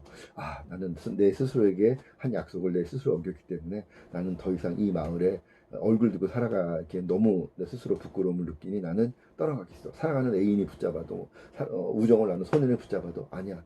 나는 새로운 나의 삶을 찾아 떠나겠어. 그러면서 서양해지는 멀리 마을 너머를 따라서 서양을 향해서 말을 달리는 것으로 영화는 끝나고 그러면 이제 마지막 결정전개가 마무리되는 거죠. 이게 이제 서부 영화에서 이야기하는 1막, 2막, 3막 발단, 전개, 절정이라고 하는 이 3막 구조의 가장 전형적인 그런 구조들인데 사실 우리가 알고 있는 재밌게 느끼고 있는 많은 동서고음의 이야기들은 이 구조를 따르고 있습니다. 헐리우드 서부 영화가 이 방식을 가장 전형적으로 사용을 했기 때문에 우리가 서부 영화의 예를 많은 3막 구조의 시나리오 구조를 이야기하는 책들이 서부 영화 얘기를 하는 거지만 우리나라 춘향전 결국은 이 3막 구조 그대로 이야기가 전개됩니다. 심청전, 춘향전, 뭐 흥부전 다 이 구조에 따라서 전개가 되는 거죠. 성웅 이순신과 관련된 이야기 이 구조에 따라갑니다. 신화 시대로 넘어가게 되면 일리아드 오디세이 우리나라 단군 신화 다 이 구조를 따라갑니다. 3막 구조.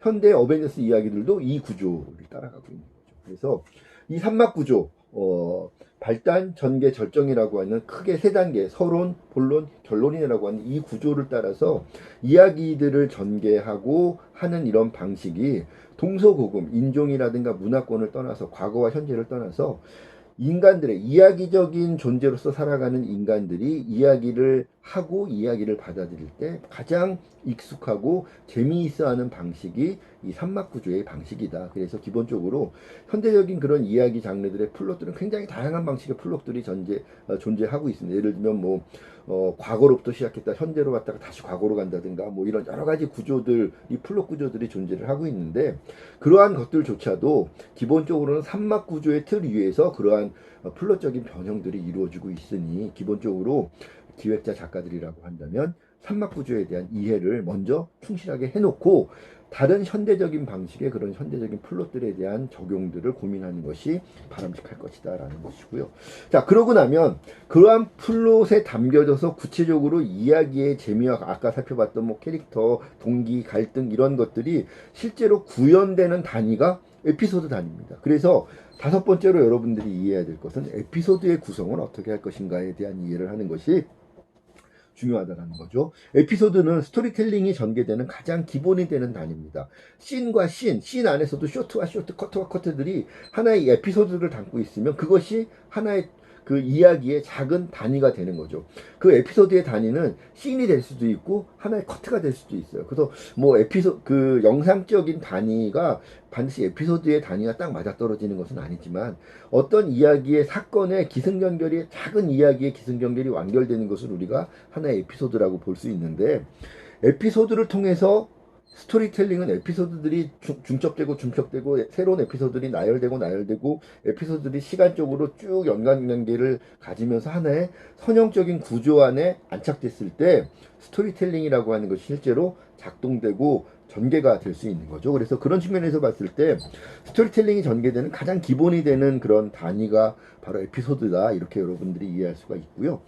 동기 스토리텔링의 감동, 뭐 갈등, 그 다음에 테마, 여러 가지 등등등등의 스토리텔링에 담겨져 있는 모든 재미와 감동의 요소들은 어디에다 담겨져 있는가? 에피소드 단위들에 담겨져서 독자들이나 관객들에게 전달이 된다라는 것이죠. 그런 측면에서 실제 스토리텔링이 대중들과 커뮤니케이션하는 가장 중요한 기본적인 그 구조 단위가 에피소드다라고 볼 수 있다라는 겁니다. 플롯은 대중들이 직접적으로 느끼지는 못할 경우가 많죠. 뭐 이렇게 분석적으로 이야기를 보는 사람이라면 아, 이 영화의 플롯은 이렇게 되어 있구나, 이렇게 이제 분석적으로 바라보는 사람들이 없지는 않겠지만 일반적인 대중들은 플롯을 통해서 이야기를 접하는 것이 아니라 에피소드를 통해서 이야기의 재미와 감동을 느끼기 때문에 플롯은 드러나지 않지만 에피소드들은 드러나고 있는 것이다 라고 우리가 구분해서 이해할 수도 있다라는 것이죠. 그래서 실제로 플롯과 달리 대중들에게 직접 전달돼서 대중들의 눈과 여러 가지 오감을 통해서 직접적으로 전달되는 단위가 에피소드이기 때문에 에피소드의 새로움이 스토리텔링 자체의 새로움으로 그대로 이미지 메이킹 된다라는 것이죠. 거꾸로 하면 에피소드가 구태의연하면 그 스토리텔링 자체도 구태의연하게 느껴질 수밖에 없다라는 겁니다.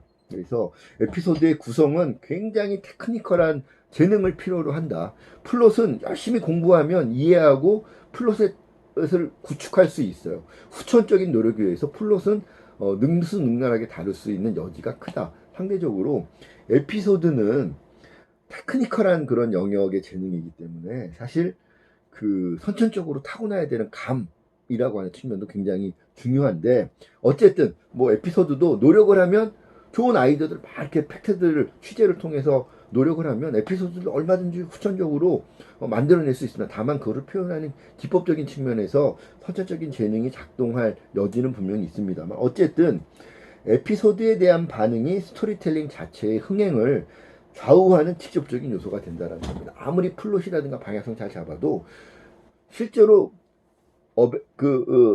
아이언맨의 장면 에피소드들이 새롭고 막 재밌는 그런 요소들 막 이런 것들이 보여졌기 때문에 사람들이 아이언맨이라고 하는 작품에 어벤져스라고 하는 시리즈에 참여하게 된 것이지, 아무리 방향성은 야 이런 매력에 이런 갈등에 이런 것들을 갖고 있는 이야기야라고 우리가 방향을 설정했다 하더라도 그것을 에피소드 안에 효과적으로 담아내지 못했다면 뭐 어벤져스뿐만 아니라 많은 흥행 작품들이 성공을 하지 못했을 것이다. 흥행에 성공을 한 많은 작품들은 결국은 무엇에서 승리한 것이다? 에피소드의 구현에 있어서 성공했기 때문에 결과적으로 성공할 수 있었다라고 보는 거죠. 그만큼 에피소드들은 직접적으로 대중에게 드러나는 부분이기 때문에 그만큼 테크니컬한 영역이고 그만큼 테크니컬한 그런 전략과 재능의 투입이 필수적이다라는 것입니다.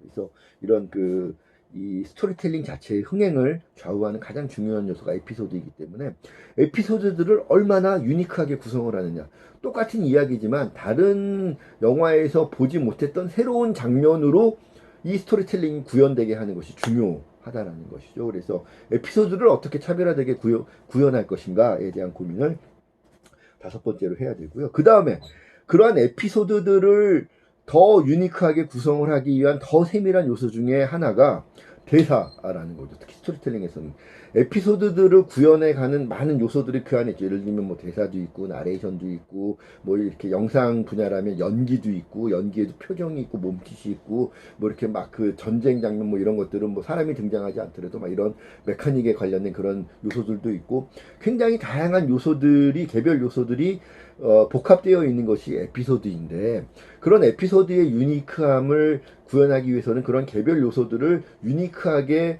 복합적으로 사용을 할 수 있어야 되는데 그러한 에피소드들을 구성하고 있는 많은 요소들 가운데 가장 중요한 것이 대사다. 왜?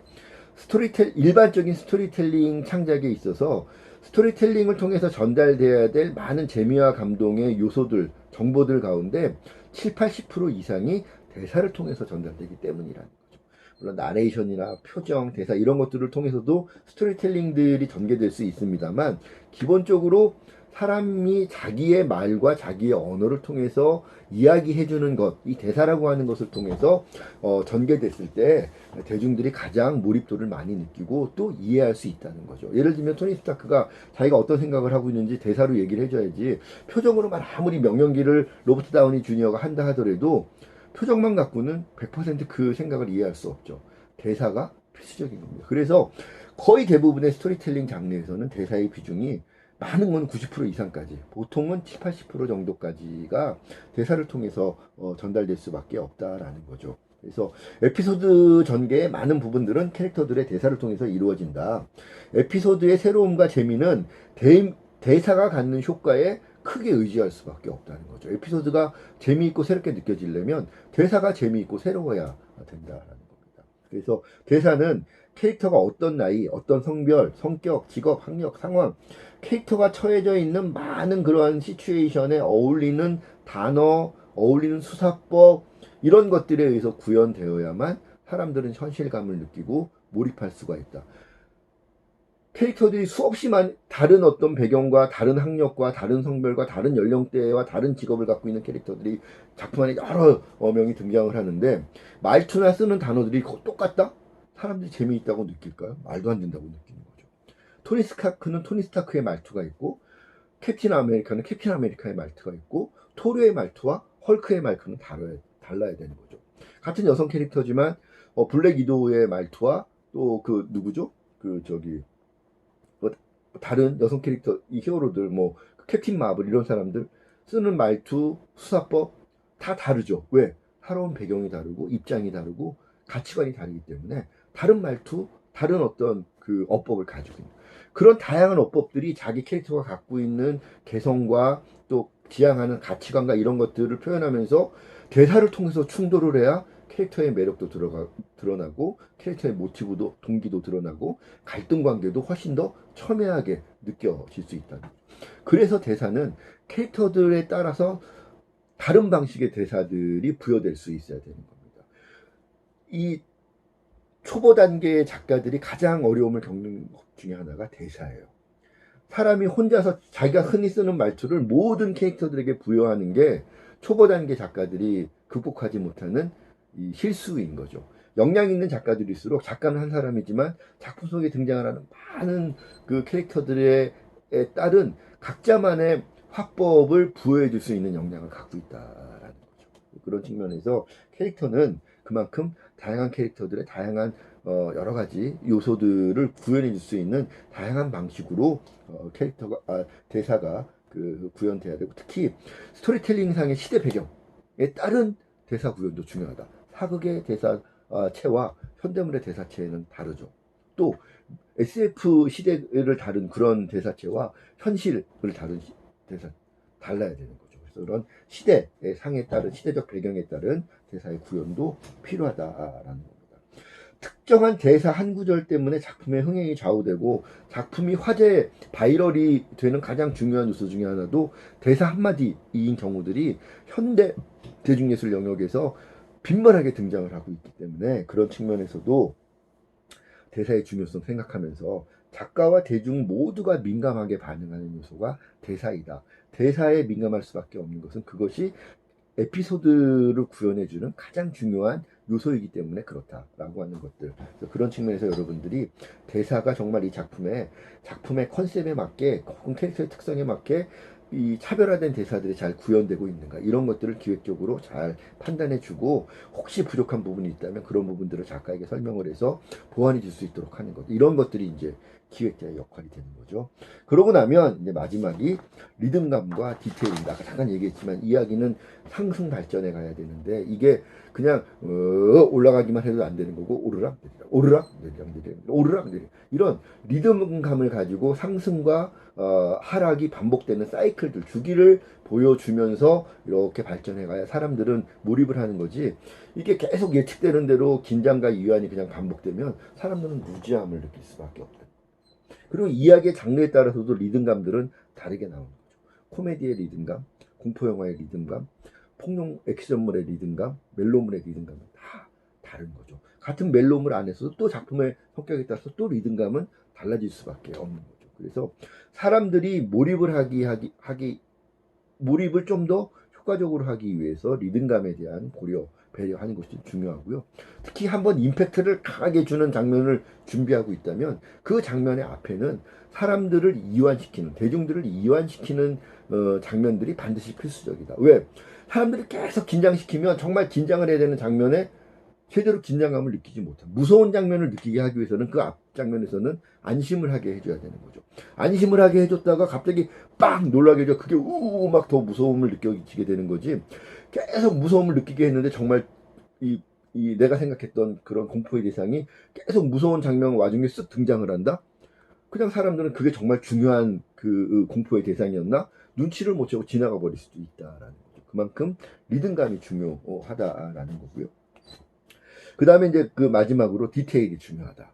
리듬감과 디테일이 중요. 아까 얘기했던 것처럼 에피소드들이 구현되는 세세한 단위들이 유니크해야 에피소드도 유니크하게 사람들이 받아들여지게 되는데 대사를 비롯해서 대사 뭐 아니면 어떤 캐릭터가 갖고 있는 동기 이런 이야기적인 요소들도 디테일한 요소가 될 수 있고요. 혹은 패션, 스타일 혹은 어떤 영상 기법 이런 것들도 이런 비이야기적인 임의적인 요소들도 중요한 디테일의 요소들이 되는데 작은 그런 세밀한 요소 한두 가지가 그 이야기 전체의 매력을 좌우하는 그런 경향들이 현대 스토리텔링 시대로 넘어오게 되면서부터 점점 강조되는 추세더라라는 거죠. 예를 들면 아이언맨이 갖고 있는 아이언맨의 디테일 빡 손바닥에서 광선이 나가는 바로 그 매력 이 디테일이 다른 히어로들과 아이언맨을 구별시켜주는 굉장히 이 신박한 디테일이 되는 거예요. 특히 이제 이 손을 포함해서 슈트를 입었을 때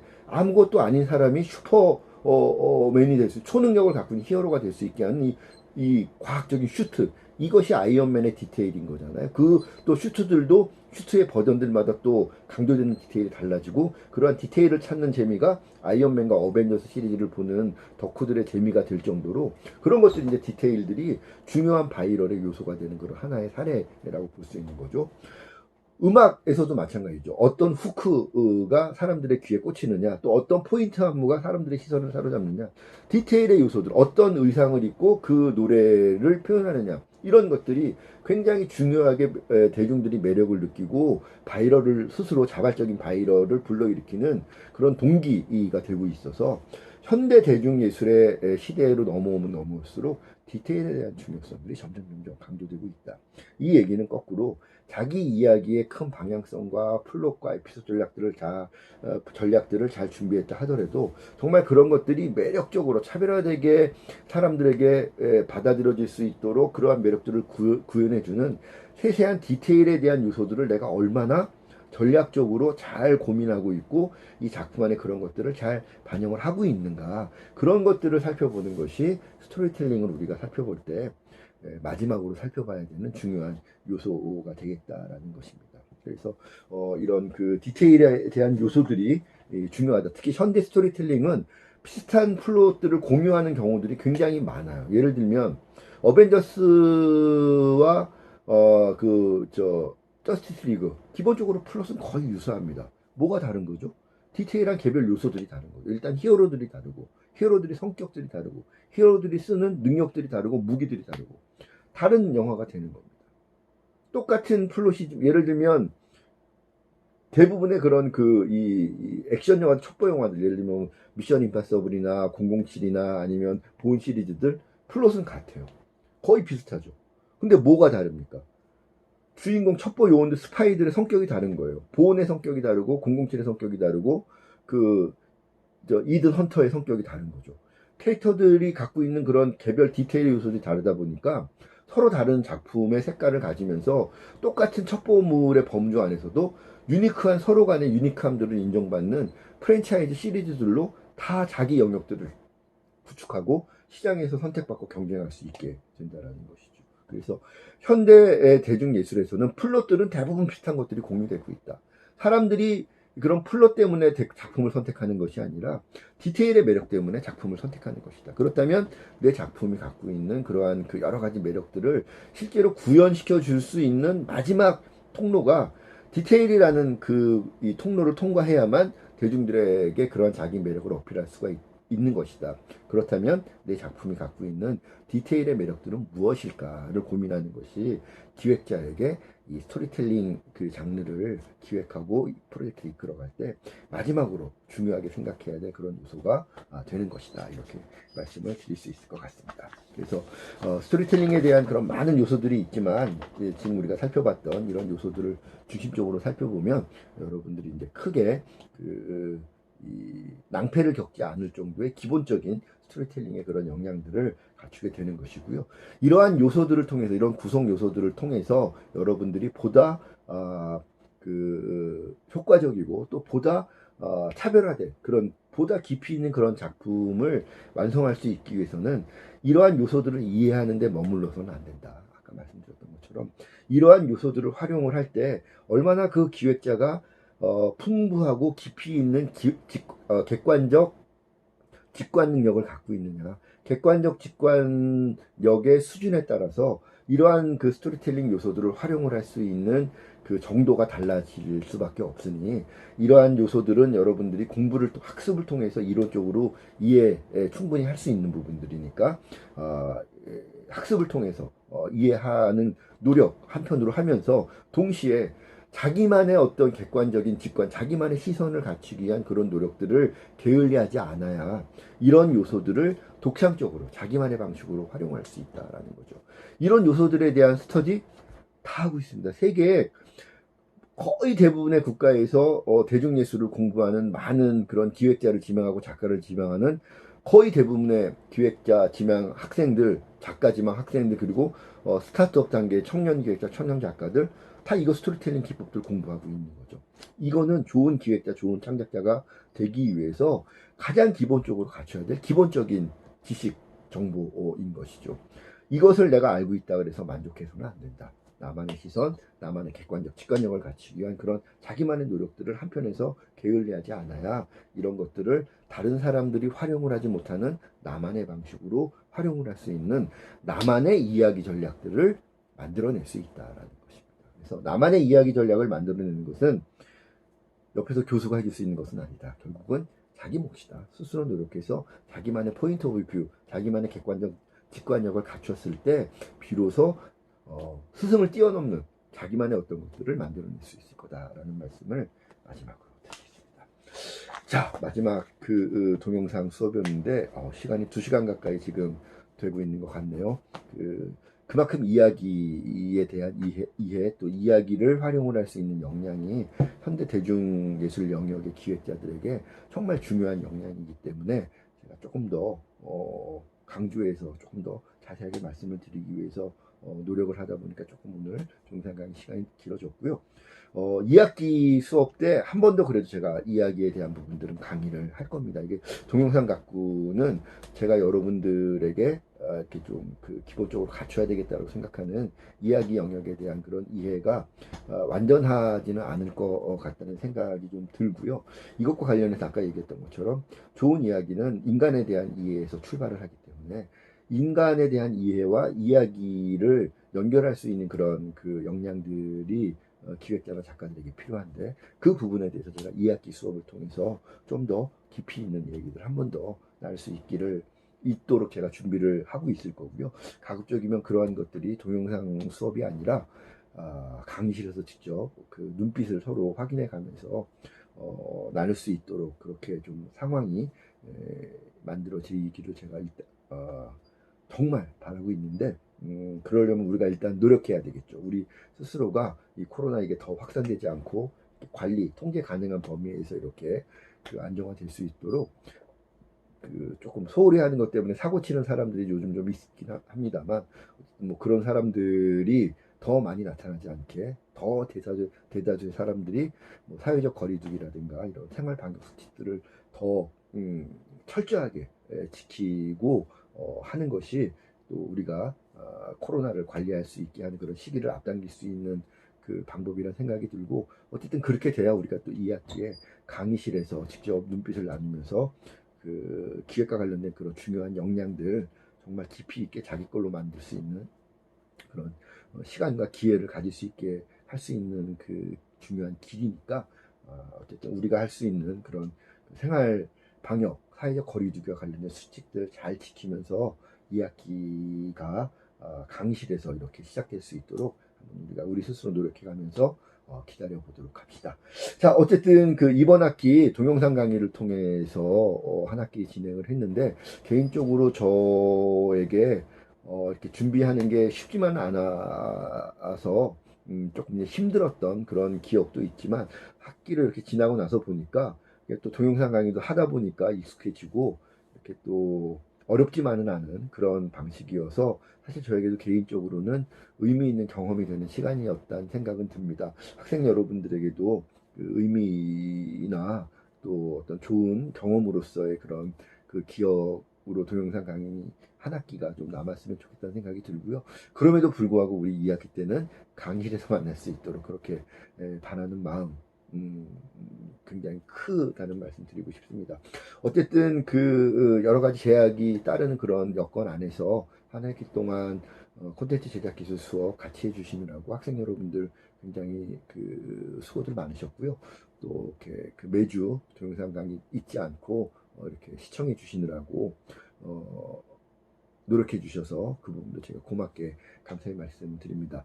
또 그 이 동영상 강의 올릴 때마다 댓글로 여러 가지 이 수업에 대해서 좋았던 점, 좀 아쉬운 점들 이렇게 솔직하게 댓글로들 많이 밝혀 주셨는데 그런 부분들이 좀 너무 고마웠습니다. 제가 계속 동영상 강의를 진행하면서도 그런 것들 계속 생각해 가면서 다음번 동영상 강의에 반영하기 위해서 나름대로 노력을 해봤었고요. 또 그런 내용들 잘 이렇게 제가 정리했다가 2학기 수업 때 그런 부분들이 더 학생들에게 보완돼서 만족감을 줄 수 있는 강의가 될 수 있도록 또 2학기 강의 준비도 성실하게 준비를 하고 있도록 하겠습니다. 자, 이제 그 6월 15일, 6월 22일 여러분들 모둠별 5개 모둠 그 기획 프로젝트 발표 시간만이 남았는데요. 동영상 강의를 통해서 여러분들 접했던 기획과 또 이렇게 장르와 코드 활용과 관련된 그런 여러 가지 이론들, 전략들 한번 여러분들이 잘 활용을 하면서 우리 모든 프로젝트의 취지가 수업 때 배웠던 그런 전략들과 이론들을 한번 스스로 자기 프로젝트를 통해서 적용해 보는 그런 체험을 해보자, 경험을 해보자라는 데 있기 때문에 한번 그런 부분들 잘 한번 연계해 가면서 수업 때 배웠던 개념들을 프로젝트 발표에 한번 최대한 한번 사용해 보겠다 이런 마음을 가지고 프로젝트 발표 준비를 해주시면 좀 더 여러분들에게 뭐 저에게도 보람이 되겠지만 여러분들 스스로에게도 더 큰 그런 그 뭔가 생각할 부분들을 만들어주는 그런 발표가 되지 않을까 이런 생각이 듭니다. 그래서 이런 강의 때 배웠던 그런 기획 이론들 전략들 암기되는 것이 아니라 마음속에 이렇게 납득이 되어서 언제든지 활용할 수 있는 자기 생각으로 이렇게 받아들일 수 있도록 하는 것, 그러기 위해서 모든 프로젝트 준비하는 것이다. 그런 부분들을 여러분들이 잘 이해를 해주시고 15일, 22일 프로젝트 발표 준비 잘 부탁드리겠고요. 또 모든마다 팀 상담들 이렇게 계속 수차례 진행해 가면서 재미있는 발표를 준비하고 있는 걸로 제가 알고 있습니다. 15일, 22일 여러분들 실제 그런 내용들 재미있게 다른 또 이 모둠의 학생들에게 발표할 수 있도록 남은 기간 잘 준비해 주시고요. 15일과 22일 날은 예고했던 것처럼 팀스 프로그램을 통해서 실시간 화상 수업으로 진행을 하도록 할 테니까 6월 15일, 6월 22일 월요일입니다. 아침 10시부터 팀스 프로그램을 통해서 발표 이루어질 수 있도록 준비해 주시고요. 시간 일정 잊지 않도록 이렇게 준비해 주시기 바라겠습니다. 제가 모든 대표분들에게는 마지막으로 개별 공지 안내 드려서 메일로 그 관련 내용들 모든 별로 착오 없도록 그렇게 제가 안내 말씀을 한 번 더 드리도록 하겠습니다. 자, 한 학기 동안 동영상 강의 저도 지나고 보니까 굉장히 재미있었는데요. 여러분들도 여러 가지로 부족한 점이 많았겠지만 재미있었던 기억으로 이번 학기 동영상 강의 기억에 남았으면 좋겠고요. 어쨌든 2020년도 코로나 이런 상황에서 생태적인 환경이 대중예술계를 비롯한 우리 인간들의 사회에 어떤 그 영향과 어떤 고민의 문제들을 던져주고 있는 이런 것들을 우리가 잘 기억해 가면서 그런 부분들이 여러분들 앞으로의 그런 문화 콘텐츠 창작과 기획 과정에 있어서 중요한 또 모티브나 중요한 그 소재가 될 수 있는 그런 그 가능성이 있는 시기들이니까 우리가 지금 겪고 있는 2020년도를 각자 자기만의 방식으로 잘 기억하고 추억하는 것도 기획자로서 중요한 그런 그 경험이 아닐까 이런 생각이 듭니다. 어쨌든 2020년도 우리가 강의실에서 한 번 얼굴 보지 못하고 학기를 시작하고 학기를 마감하게 됐는데 이런 특별했던 2020년도 1학기 마음속에 담으면서 우리가 직접 강의실에서 얼굴 보지 못했습니다만 더 오래 기억 남을 학생들 이 여러분들이 저에게는 될 것 같습니다. 한 학기 동안 수고들 많으셨고요. 다음 학기에는 꼭 얼굴 보면서 강의실에서 만날 수 있기를 기대하고 있겠습니다. 여러분들 오늘 동영상 강의도 수고들 많으셨습니다. 감사합니다.